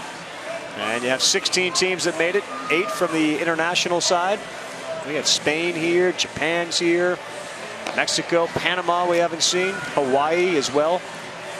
And of course 8 teams on the United States side. That long road starts with a district tournament. Once you graduate from that, many of the districts, maybe the most difficult step in the journey, then you get into the sectionals, your state championships, then you go to the regionals, which are hosted and telecast on ESPN and the app as well. And then of course you're here in Williamsport at the World Series. You go in, imagine how many teams went into the tournament thinking this is our year. And how many of them, given only 8 made it, didn't make it. Yeah. Really good baseball teams. Ball. Nolan Crisp bats. I think the thing that I always am so impressed by and almost re-energized for people that follow baseball for so long and at every level, when you see the quality of player here, you realize like this is just a small sampling, that there are baseball players, young baseball players, boys and girls all over the place that are playing this game and playing it at a really high level. Hey, good play. Good job, bud. Good job. Good play by Preston Barr to come off the mound to get the out. And if you're focused on fun, fitness, and fundamentals, the Little League journey starts with T-ball.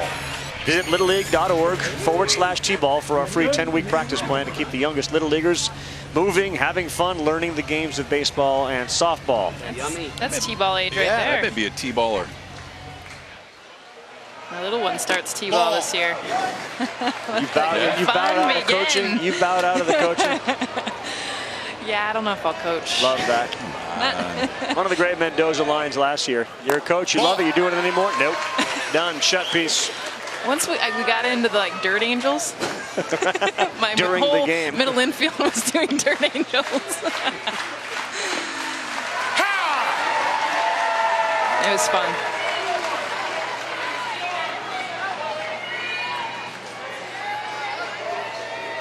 Avery into left off the glove of Purify, nearly had it. And it goes off his glove, so Avery Cherry is aboard for the 3rd time. He reached on a walk, reached on an error, and now on a single.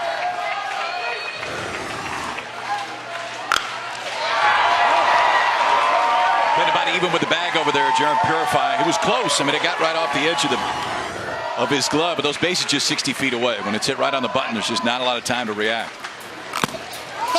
Foul tip at the plate off the bat of Jake Dannenberg.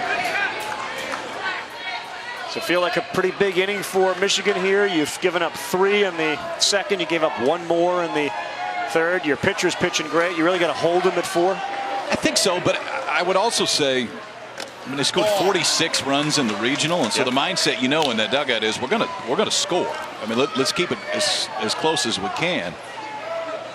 Christopher Reynolds has just been that good so far for Idaho on the mound.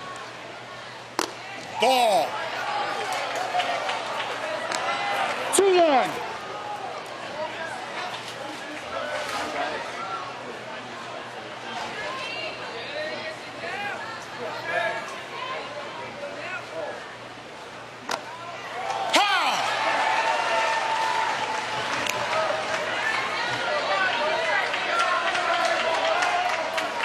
Dannenberg struck out twice.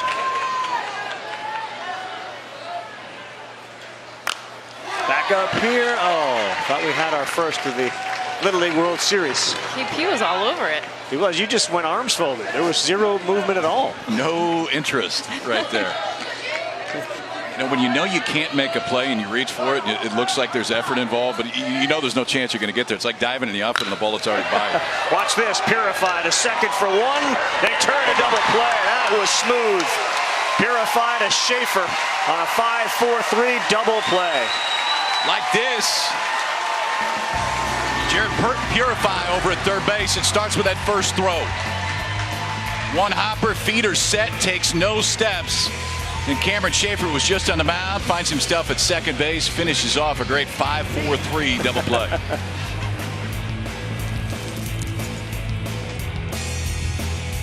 Let's focus on the Great Lakes region, and congratulations to West Dundee. They're state champions out of Illinois on an unbelievable summer. New Albany, Indiana. They were beaten by this team from Michigan. Louisville, Kentucky. I believe that was the same Little League that Chris Burke played in. Yeah, it was. New Albany, Ohio. Congratulations to the Ohio champs out of the Buckeye State, out of Wisconsin and the Badger State, Wausau, the Little League Wisconsin champions. And of course, this team from Michigan, the Grosse Pointe Woods, back one more time. We've talked about the manager, Kurt Barr, and the first base coach, Mr. Sharp, but we didn't get into Melissa Henderson, the other coach. She's keeping the book.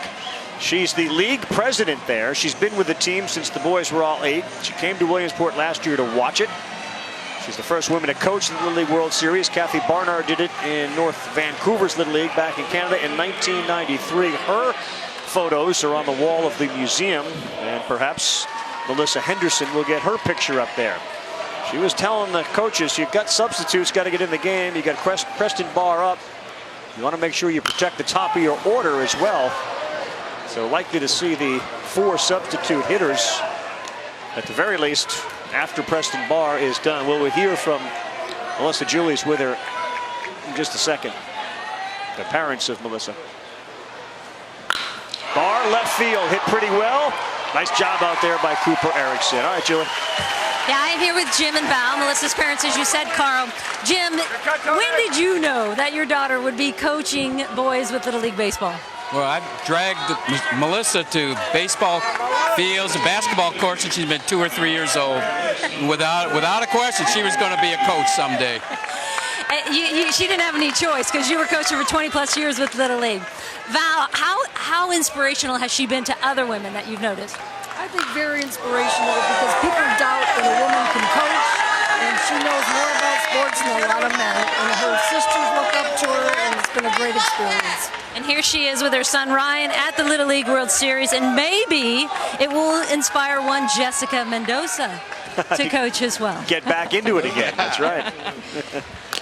I got a chance to talk to Melissa and her mom and dad, which was really cool. And just the influence, obviously, the parents have, but here Melissa on the players and how they rally around her.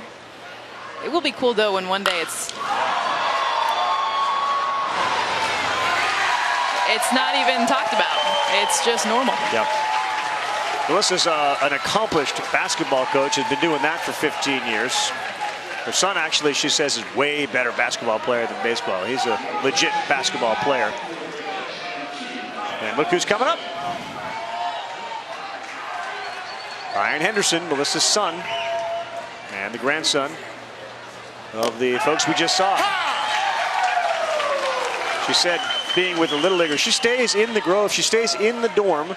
They have 2 coaches, separate rooms. She's in her own room, obviously, but she said it's like having not only just one son, but 13 sons. Yeah. It's tough to escape it up there. You got them all over. 0-2 to Ryan. Squares to bunt. That's going to be the 3rd strike. So Ryan Henderson went to bunt it, and he's going to be out, and that's the 3rd out.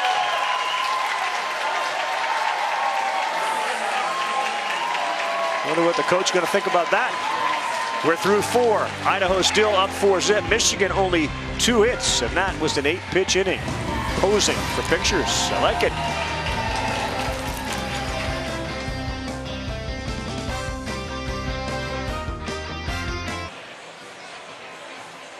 All right, Sunday night at 7, the MLB Little League Classic from right here in Williamsport. The Mets and the Phillies at Bowman Field. Our coverage starts at 5 Eastern Time. Baseball tonight, Sunday Night Countdown, both streamed live on the ESPN app.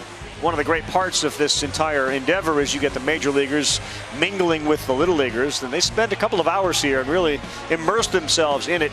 And one of the stories last year involved a Pittsburgh Pirate. That was Josh Harrison. Andy Osmond and their team from the Mid-Atlantic region were responsible for escorting them from the airport to the ballpark. They got to be pretty tight. And Thursday, Andy and his family went to a Pirate game, and Andy convinced his dad, he's like, look, he's going to remember who I am. And the dad kind of couched it like, yeah, he might, but he might not. And soon as Andy and Josh eyes met, Harrison pointed to, I remember you. He said, I beat you in ping pong last year. He remembered that part of it. I love they captured that moment in the photo. Safe at first base as Brennan Hill just took his eyes off the baseball, and he knows it, and that's a mistake, and that allows Reynolds to reach first base. A little inside-out swing on a pitch that was not an easy one to handle, too. Look off the plate. Brennan Hill maybe looking at the bag a little bit early, right before he had that baseball. Tried to get back there in time, but the flip just wasn't there. Back to that Josh Harrison last year. He embraced this as much as any of the players that were here. You remember he had the microphone back behind home plate with a bunch of the kids. We ended up not going to commercial break one time because he just took us all the way through. I mean, kept talking. He was interviewing the kids. Then him and Andrew McCutcheon went to the top of the hill and played ping pong with them all. That was my favorite thing last year. There was a lot of favorites, but ripped into right field off the bat of Cooper Smith. Reynolds gets down to second. Rav and Jess, you got to see it at the Sunday night game also too. But seeing big leaguers turn into kids for a few hours was really, really cool to see because they loved it. Well, they buy into it, and then they become fans of the kids, which ultimately you expect the reverse. Obviously, so many of these kids, to see Andy there, and I love that they got the moment. They captured the moment that Josh pointed, because that's a moment they will never forget. Time. And I'm excited to see with the Mets and Phillies, because we got a different group of guys, and it's not just the U.S. kids, it's the international kids too. I mean, that's the game now. International big leaguers, Little League. Pitch to Braden Newby is in there. Look, Frazier and Kingery and Conforto can tell their teammates all they want about what it's going to be like, and it won't even come close to what it's like. Because you need to see it to really understand it and appreciate it. As Newby swings through that and falls behind 0-2. The other part of it too, guys, I think you all would agree, when you eliminate adults from the equation, meaning us, and you let the players interact with the kids, tends to work out okay. They're all in. Like that's their wheelhouse. They'd rather talk to them than us and adults, no question. You know what's cool now, though, too, and we'll see how much this continues in the future, but I was at Cubs last week, and Kyle Schwarber was like, hey, what game do you have? And I'm like, I got Mets, Phillies, and Williamsport, that little league game. And he's like, how do I get in on that? I was watching that last year. Like, how did the Cubs get involved? And it's cool to hear big leaguers watch this and then say, I want to go to Williamsport and play a big league game. Another one of those ground balls towards that guy. You may end up with a triple play. Ball. 1-2. Newby's had a great night so far tonight. Singled, scored, doubled. Came in again. And he strikes out this time. First time he's been retired. So Braden Newby a strikeout. Still 2 on and just 1 out. That's a big out right there for Preston Barn. A big strikeout too. Base runners can't advance. You get the first 2 on in the inning. You're already down 4. A thinking strikeout right there. Now you're a ground ball away from getting out of this. Michigan's already turned 1 double play today. Austin Dubois up the outfield, playing very deep. I think given the way the ball is not flying, that perhaps you come in a little bit and try to make sure that run from second doesn't score on a single.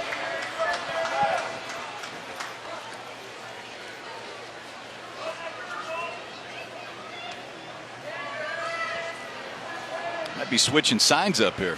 Runner on second base. Maybe you saw a little movement.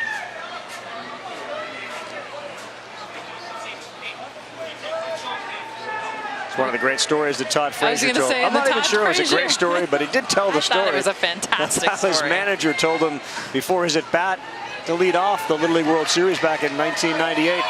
Look at where the catcher is. Take a peek. Literally get in the box and look at where he is. He saw him set up inside. Yeah. Frazier moved back and hit a home run.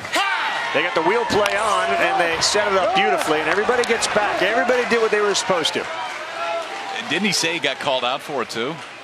Well, I think he got called out on the mount or on the air. Well, because he turned Jim his Palmer. whole Yeah, head. yeah. Well, yeah. I mean, it wasn't exactly a peek. No, It was like I'm looking at you.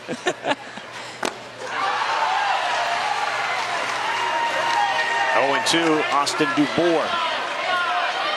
Yeah, Jim Palmer noticed it right away. Said he just stared at him. It's one of those unwritten rules of baseball. The hitter never looks at where the catcher is set up.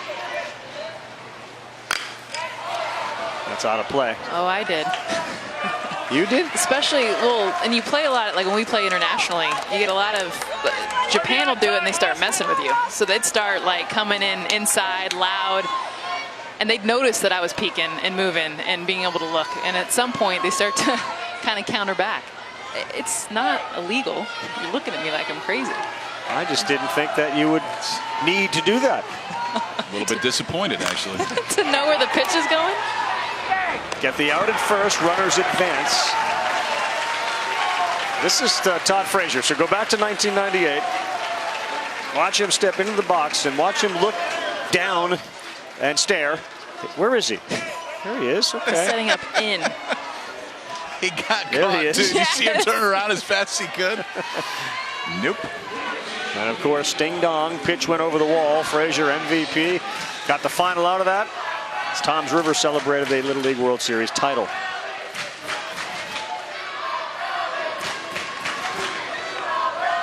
Ball.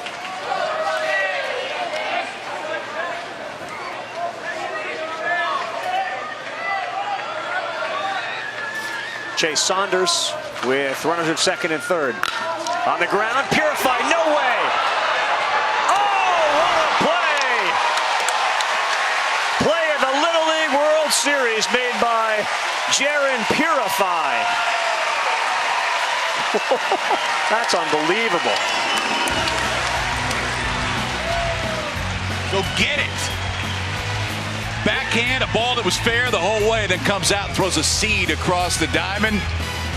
There was a lot of open mouths after that play right there. That's unbelievable. Well done. Well done.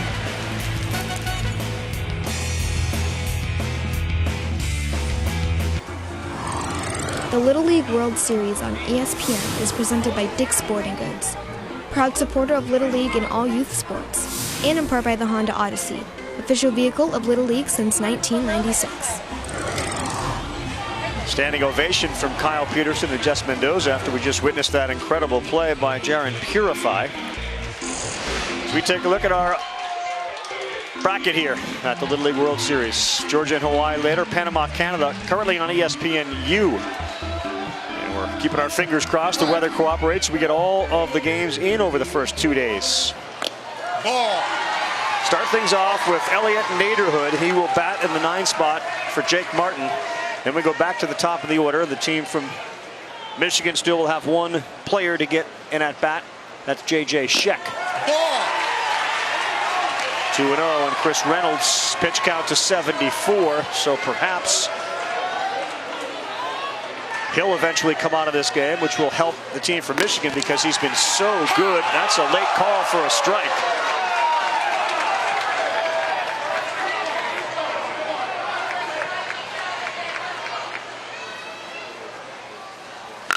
Back up the middle, knocked down and fielded beautifully. Great job by Christopher Reynolds. That one got his left hand a little bit. As good as that play was, and now they're going to just take a look, make sure he's okay. Go back to that play by Purify. Just the fact, that big body, that length, getting down the line, but he pops back up and throws a laser to first base. I mean, this is athletic and big league as you will see. And even his teammates, you know when you see the kid every day and his own teammates drop their mouths and go. And it was all of them. I mean, everyone, the first baseman had the reaction, the pitcher had the reaction, the left fielder had the reaction. Everybody had that look like, what did you just do?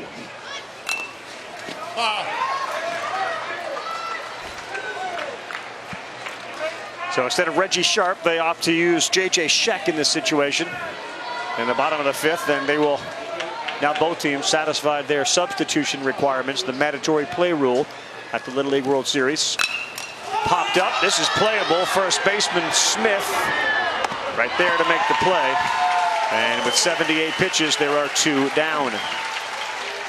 Sports Center tonight after this Little League World Series, Kenny Mayne, John Anderson, they'll break down Josh Allen and Baker Mayfield.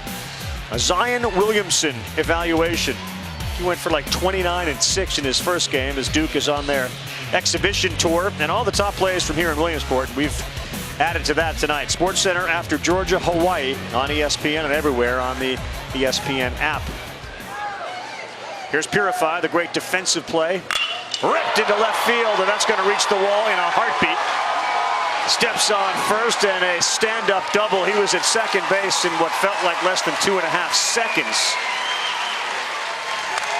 Talk about projecting players, Kyle, at this age is dangerous.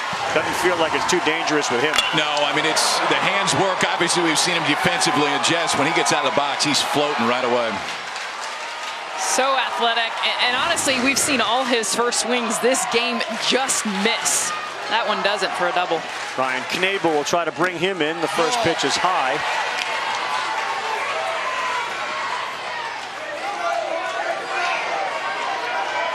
As Michigan looks for a little 2-out rally against Christian Reynolds, who's been unbelievable. This time off the helmet, though. And on his 80th pitch, he hits Ryan Knable. And he'll go down to first base. Use that head for something, huh?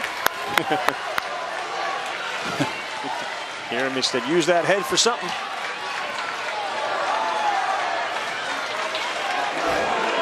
Oliver Service, the left fielder. And the cleanup hitter. Popped up. This one might be playable. There goes Reynolds and Smith makes the play. Big out. No, he dropped it. He's going to be called safe. The ball came out on a foul ball. Service will have another chance. Foul ball.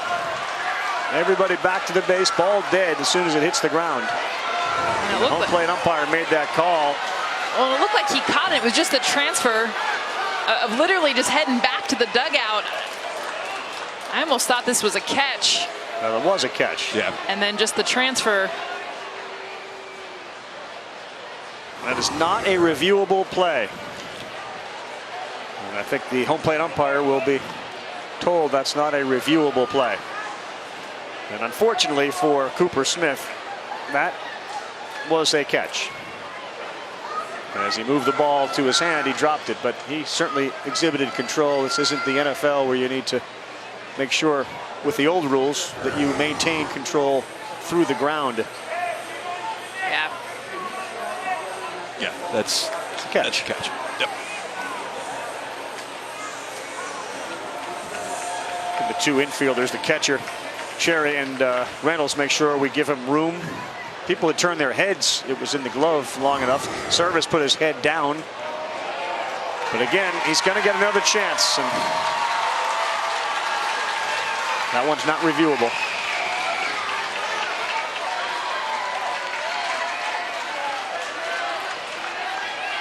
So a real tough break for Cooper Smith and Idaho. Ball.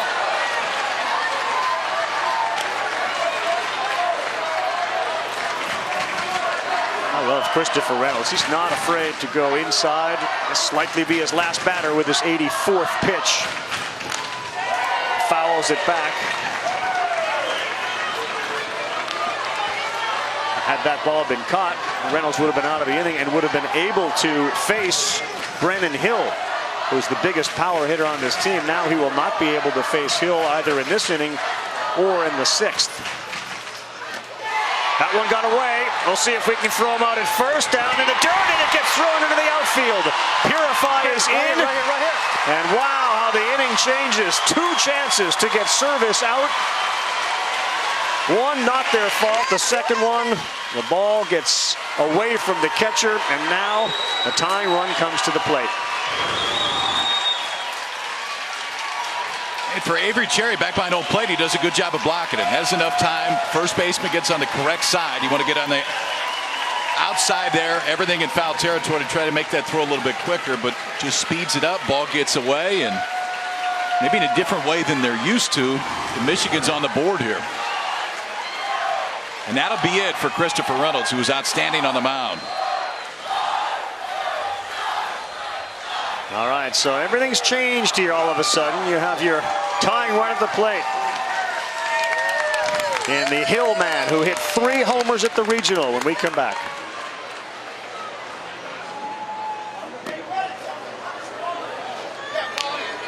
And you got to circle this play. Happened just a few minutes ago. The out was made, the ball was dropped. The umpire said never had control of it. Then there was the strikeout, the wild pitch. Ball thrown into right field. Tying run now comes to the plate. And it's in the form of Brennan Hill, who has struck out twice. You take a look at Chris Reynolds. And what a performance he put on tonight. My 11 goodness. strikeouts, just 1 walk for Christopher Reynolds. 3 hits allowed, that 1 run earned, but it's kind of got to have a circle around it right now. No doubt about it.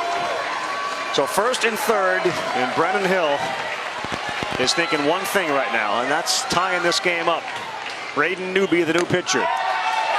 First pitch poured in for a strike.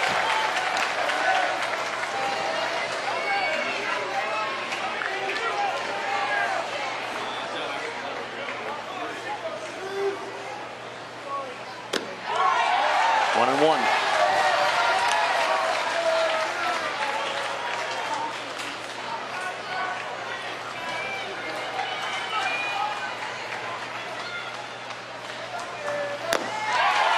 One and two, a little late on that. Newby threw 3 1/3 at the regionals. Started 2 games, went 2-0. Gave up 13 hits. But he gets the man he needed to. Brennan Hill strikes out for the 3rd time. And they leave 2 on. Michigan only able to get 1. And what a night for Janae, the great-great-grandmother, watching her great-great-grandson perform great on such a wonderful stage. Unbelievable.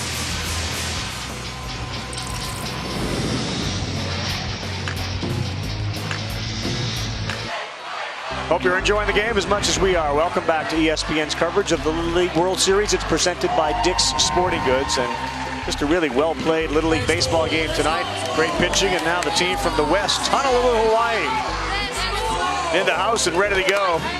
There's your boy. There he is. In front of the camera. Sean Yamaguchi, we'll see him and his buddies from Hawaii later on tonight. Against a really good Peachtree City, Georgia team. That should be another terrific matchup a little later tonight here at Lomity. Last inning, 6-1. Ground ball to third. This guy's a treat to watch. My goodness. Jaron Purify. Okay, so watch the move of the glove right at the end right here, because he thought this ball was going to go up a little bit higher. And sometimes there's really athletic moves that maybe you don't notice right away. Watch the glove.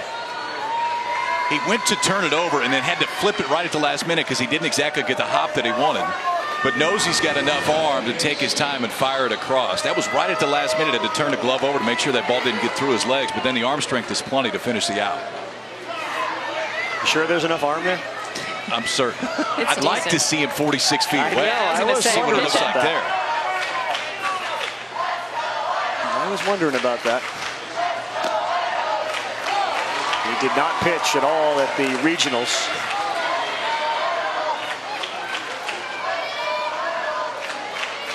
Caden Simmons.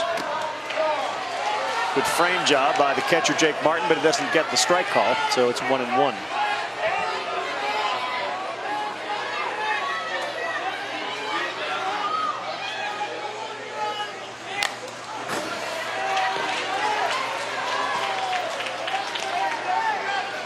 Now, the scouting report from the Idaho coaches coming in was we have to pitch perfectly. We need to hit our spots, and they really did that tonight, the way Chris Reynolds pitched.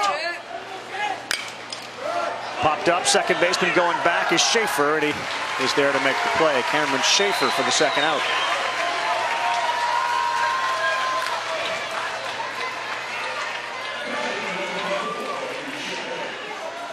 And we'll go back to the top of the order at Avery Cherry.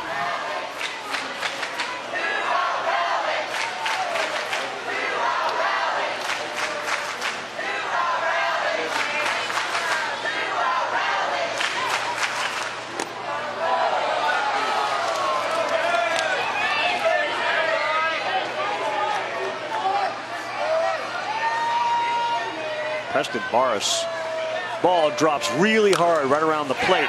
He's going to try to make the play on this one. Bare hand to first for the out. Good job by Preston Barr, the pitcher, the shortstop to start the game, and he will lead things off. Last chance coming up for Michigan with Barr, Schaefer, and Maisie. 6, 7, 8 as we continue from the Little League World Series.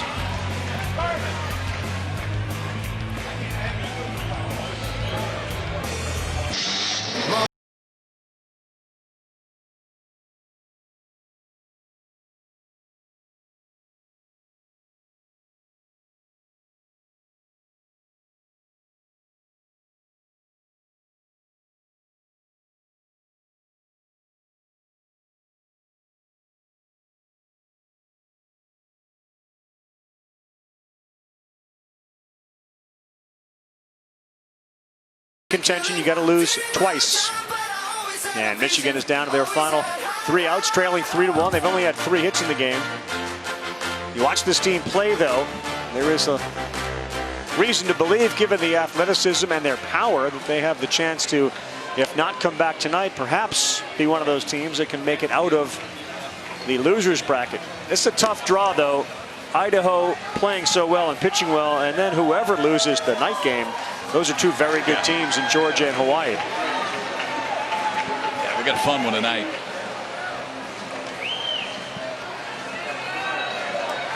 So they're going to need some runners. Preston Barr leads things off. He singled in the second inning, and then he lined out to the left fielder, and that one is foul, real close.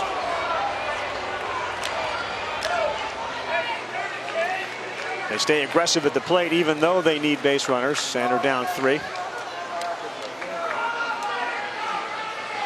Can't change who you are, Carl. It's an aggressive swinging team. That one is ripped to left field. Erickson going back, won't get it. It goes off the wall. Barr goes into second, and a good start for Michigan. A leadoff double, and he hit it hard.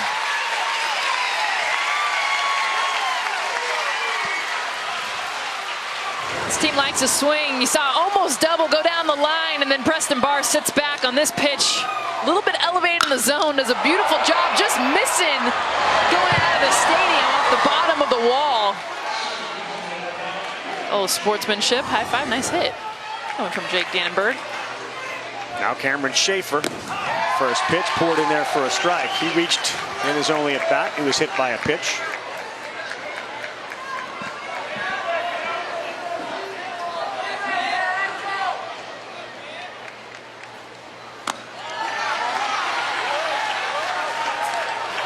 Michigan has not had a ton of opportunities to score tonight, guys, but they are 0 for 5 with runners in scoring position. I think at this point, if you're Michigan, just get us back to the top of the order. Yeah. get us back to Reggie Sharp. There you go. That one's into right field. Barr is going to be held right there. A throw coming in. And a good job by Braden Newby to back up the catcher, because you could hear the third base coach saying, go, go, go. And that ball apparently did go out, which allowed the runner to score and Schaefer to go to third.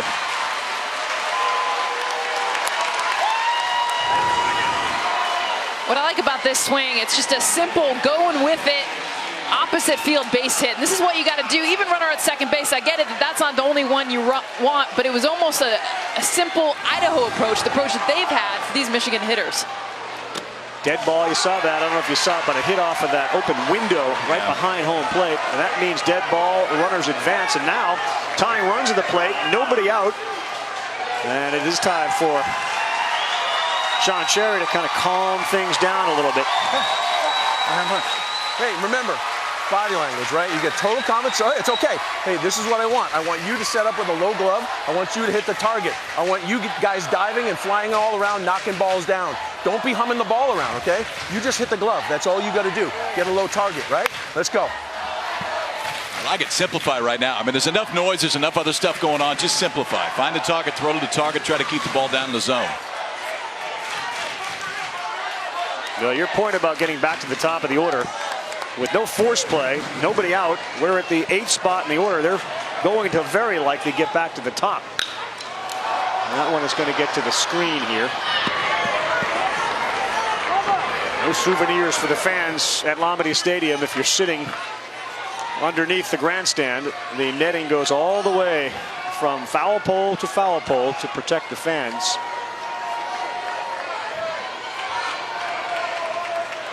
Chase Mazie.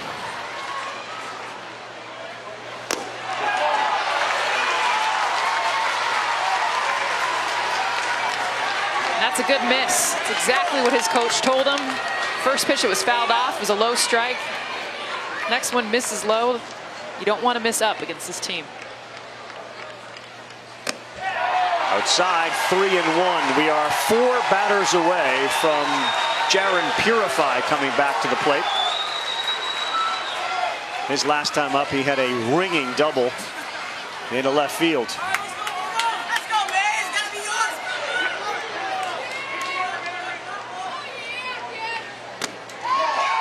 That's a walk. A walk to the 8-hitter, Mazie, first and third.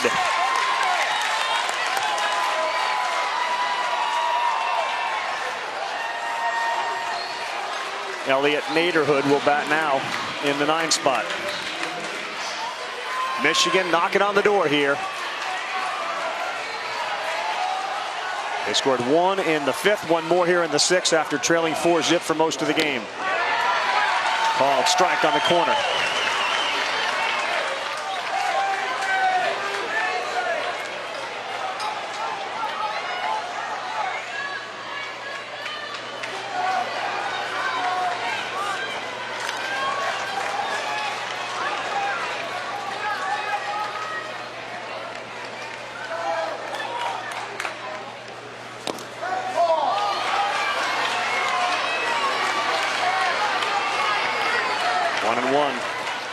Incumbent on Cherry, although truly that run down there at third, if he can continue to get outs, won't matter, but keeping that ball in front of him. That one into right field. Naderhood delivers it, gets by the right fielder. Heading to third base is Mazie. He's going to be waved in. Here's the throw, no throw. We are tied.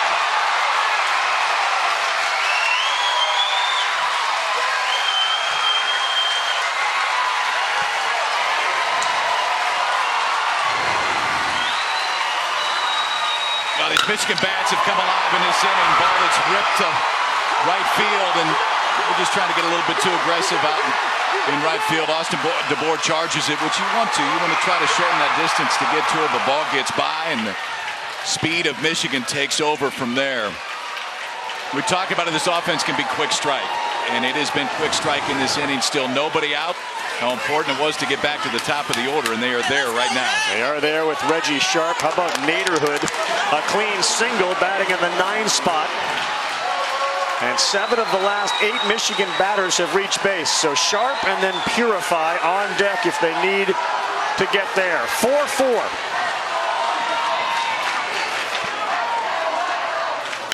Reggie Sharp rips one into right field. The throw back in.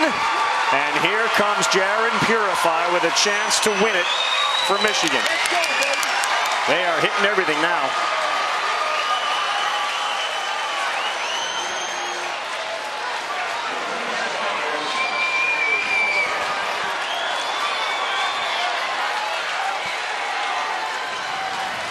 Along with Chris Reynolds, this guy's been the star of stars tonight.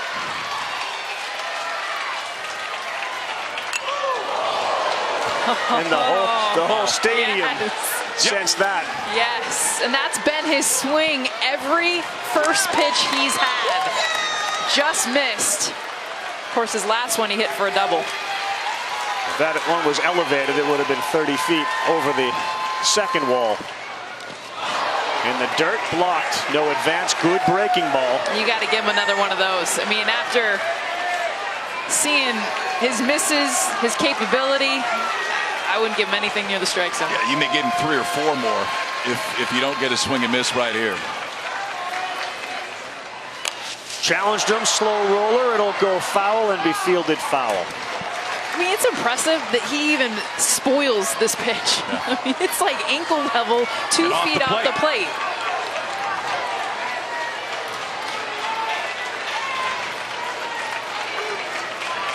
But if you're on the mound, miss more. It's almost come back. Miss more. The tough thing here is with 2 strikes, you got to run around second base. Is you really got to trust your catcher. Because if you're going to throw this one in the dirt, which is probably where you're going to get a swing and miss, you want to keep that runner at second base. 0-2 in the dirt. He got him, first base occupied. What a job by Braden Newby to retire Jaron Purify for the first out. Big, huge strikeout. Yeah, went back to the breaking ball. It is down in the dirt, and a good job. You can see the move right at the last minute by Avery Cherry to turn that glove over, get it all the way to the dirt so the ball can't scoot through his legs, and that's a big out. You're good. Hey, stop. It's okay. Hey, go to short. Reynolds will go out there. Hey, hit the glove, right? You good? Yeah. Good. Junk it up, man. All right? Have fun. So Newby taken out. 22 pitches, is that what I had? So he's eligible for the next game, whenever the game will be for this team. And I think this is a real good job by Sean Cherry. We're at a 4-4 game. They've rallied to tie it. And we got to think about the moment, and we got to think ahead, too. And that's not an easy thing to do. You've got to sort of not get caught up in the emotion of what's going on. And now we bring in Cooper Erickson to try to close this thing out. No, it's a good point. I mean, we talk about the emotion for the kids. Yeah. I mean, a lot of times, same thing for the coaching staff, where the game can speed up a little bit. But you got to think a few days ahead at this point, win or lose. Maybe not a bad idea to get a different look out there as well. Yeah. See if you can get through this one, then you got a new ball game going to extras. Well, and I think you recognize your player.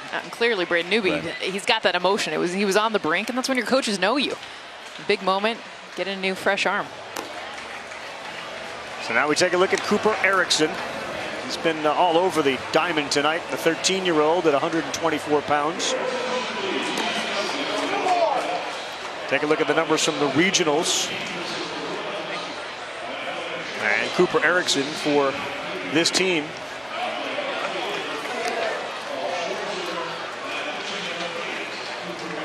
Through 3 innings, I should say. He started the game. He gave up 3 earned runs. He walked 3. He struck out 2. Georgia and Hawaii are all waiting for this one, and this one has gotten real exciting. Number 3 hitter, Ryan Knable. Doubled his first time up. Hit by a pitch his 3rd time up, and he struck out. Winning run down there at second base. Breaking ball, and my goodness. Did he see that? Did he identify that? Oh, it's a beautiful thing, too, when you see the body recognize it. Because his hands started to go, then he saw it, got right back, almost re-geared again. Watch his body. Just wait, almost too long. Elliot Naderhood is at second. If he scores, Michigan will rally for the win.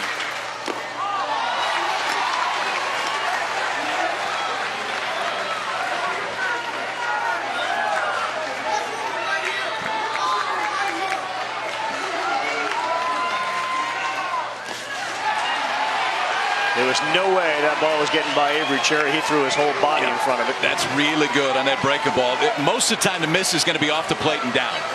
And that time, Avery Cherry was ready for it. Moved his whole body out there, blocked it. Base runners had to stay put. Another one he blocks, but now the count goes 3-1.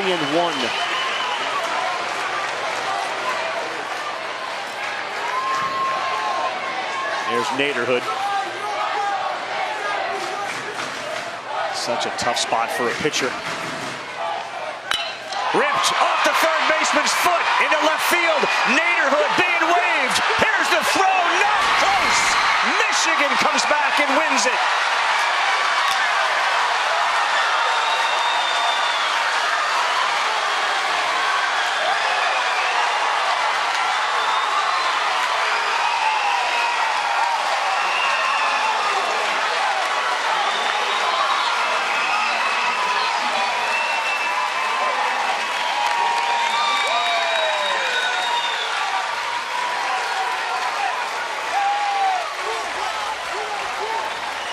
Ryan Knable hit that so hard. Caden Simmons had zero chance at third base. And I thought for a second we were going to have a close play at the plate. Braden Newby's throw sailed over the catcher, and Michigan plates 3 in the last and comes back to win it. Well, you're right on how hard this ball was hit, almost too hard because it got to left field pretty quick. But I love the aggressiveness of Michigan, understanding where they're at, understanding where the throw's going to go. It's going to go to the pitcher who just came out. He turns around, just misses the throw. But I'll tell you what, when we've seen aggressive base running, put that pressure on the defense and then for the walk-off. 4 runs they score in the last to rally and win at 5-4. And the emotion of these kids, whether it be Purify, their manager Kurt Barr was running around screaming. They got real hot late in that game. That 6th inning was impressive as far as their hitting goes. You got to think about it too, Rev. I mean, this is a club that's used to scoring a lot of runs. Yep. And through the first 5 innings in their first game in the Little League World Series, they had 1 run. So it's just something they're not used to. But it was the bottom of the order that got everything going. And this one turned it over the top, and Knable took it from there because that ball was smoked. I also look back, I'll tell you what, the pitch count to get Chris Reynolds out of the game. You look back at even in the 2nd inning when they got the bases loaded, they didn't score in that inning. But that's the thing, to eventually get the pitcher out for Idaho, up, yeah. who had been dominant against And don't forget, we had the drop ball call at first base, which forced Reynolds out of the game. Michigan hitters were 3 of 18 off Reynolds. They went 5 of 7 when he came out of the game. He was outstanding, but they end up on the losing side. So Michigan advances to the 2 o'clock game on ABC on Sunday, and they will get the winner of tonight's game. So a huge victory in what was such a great Little League World Series game by both teams.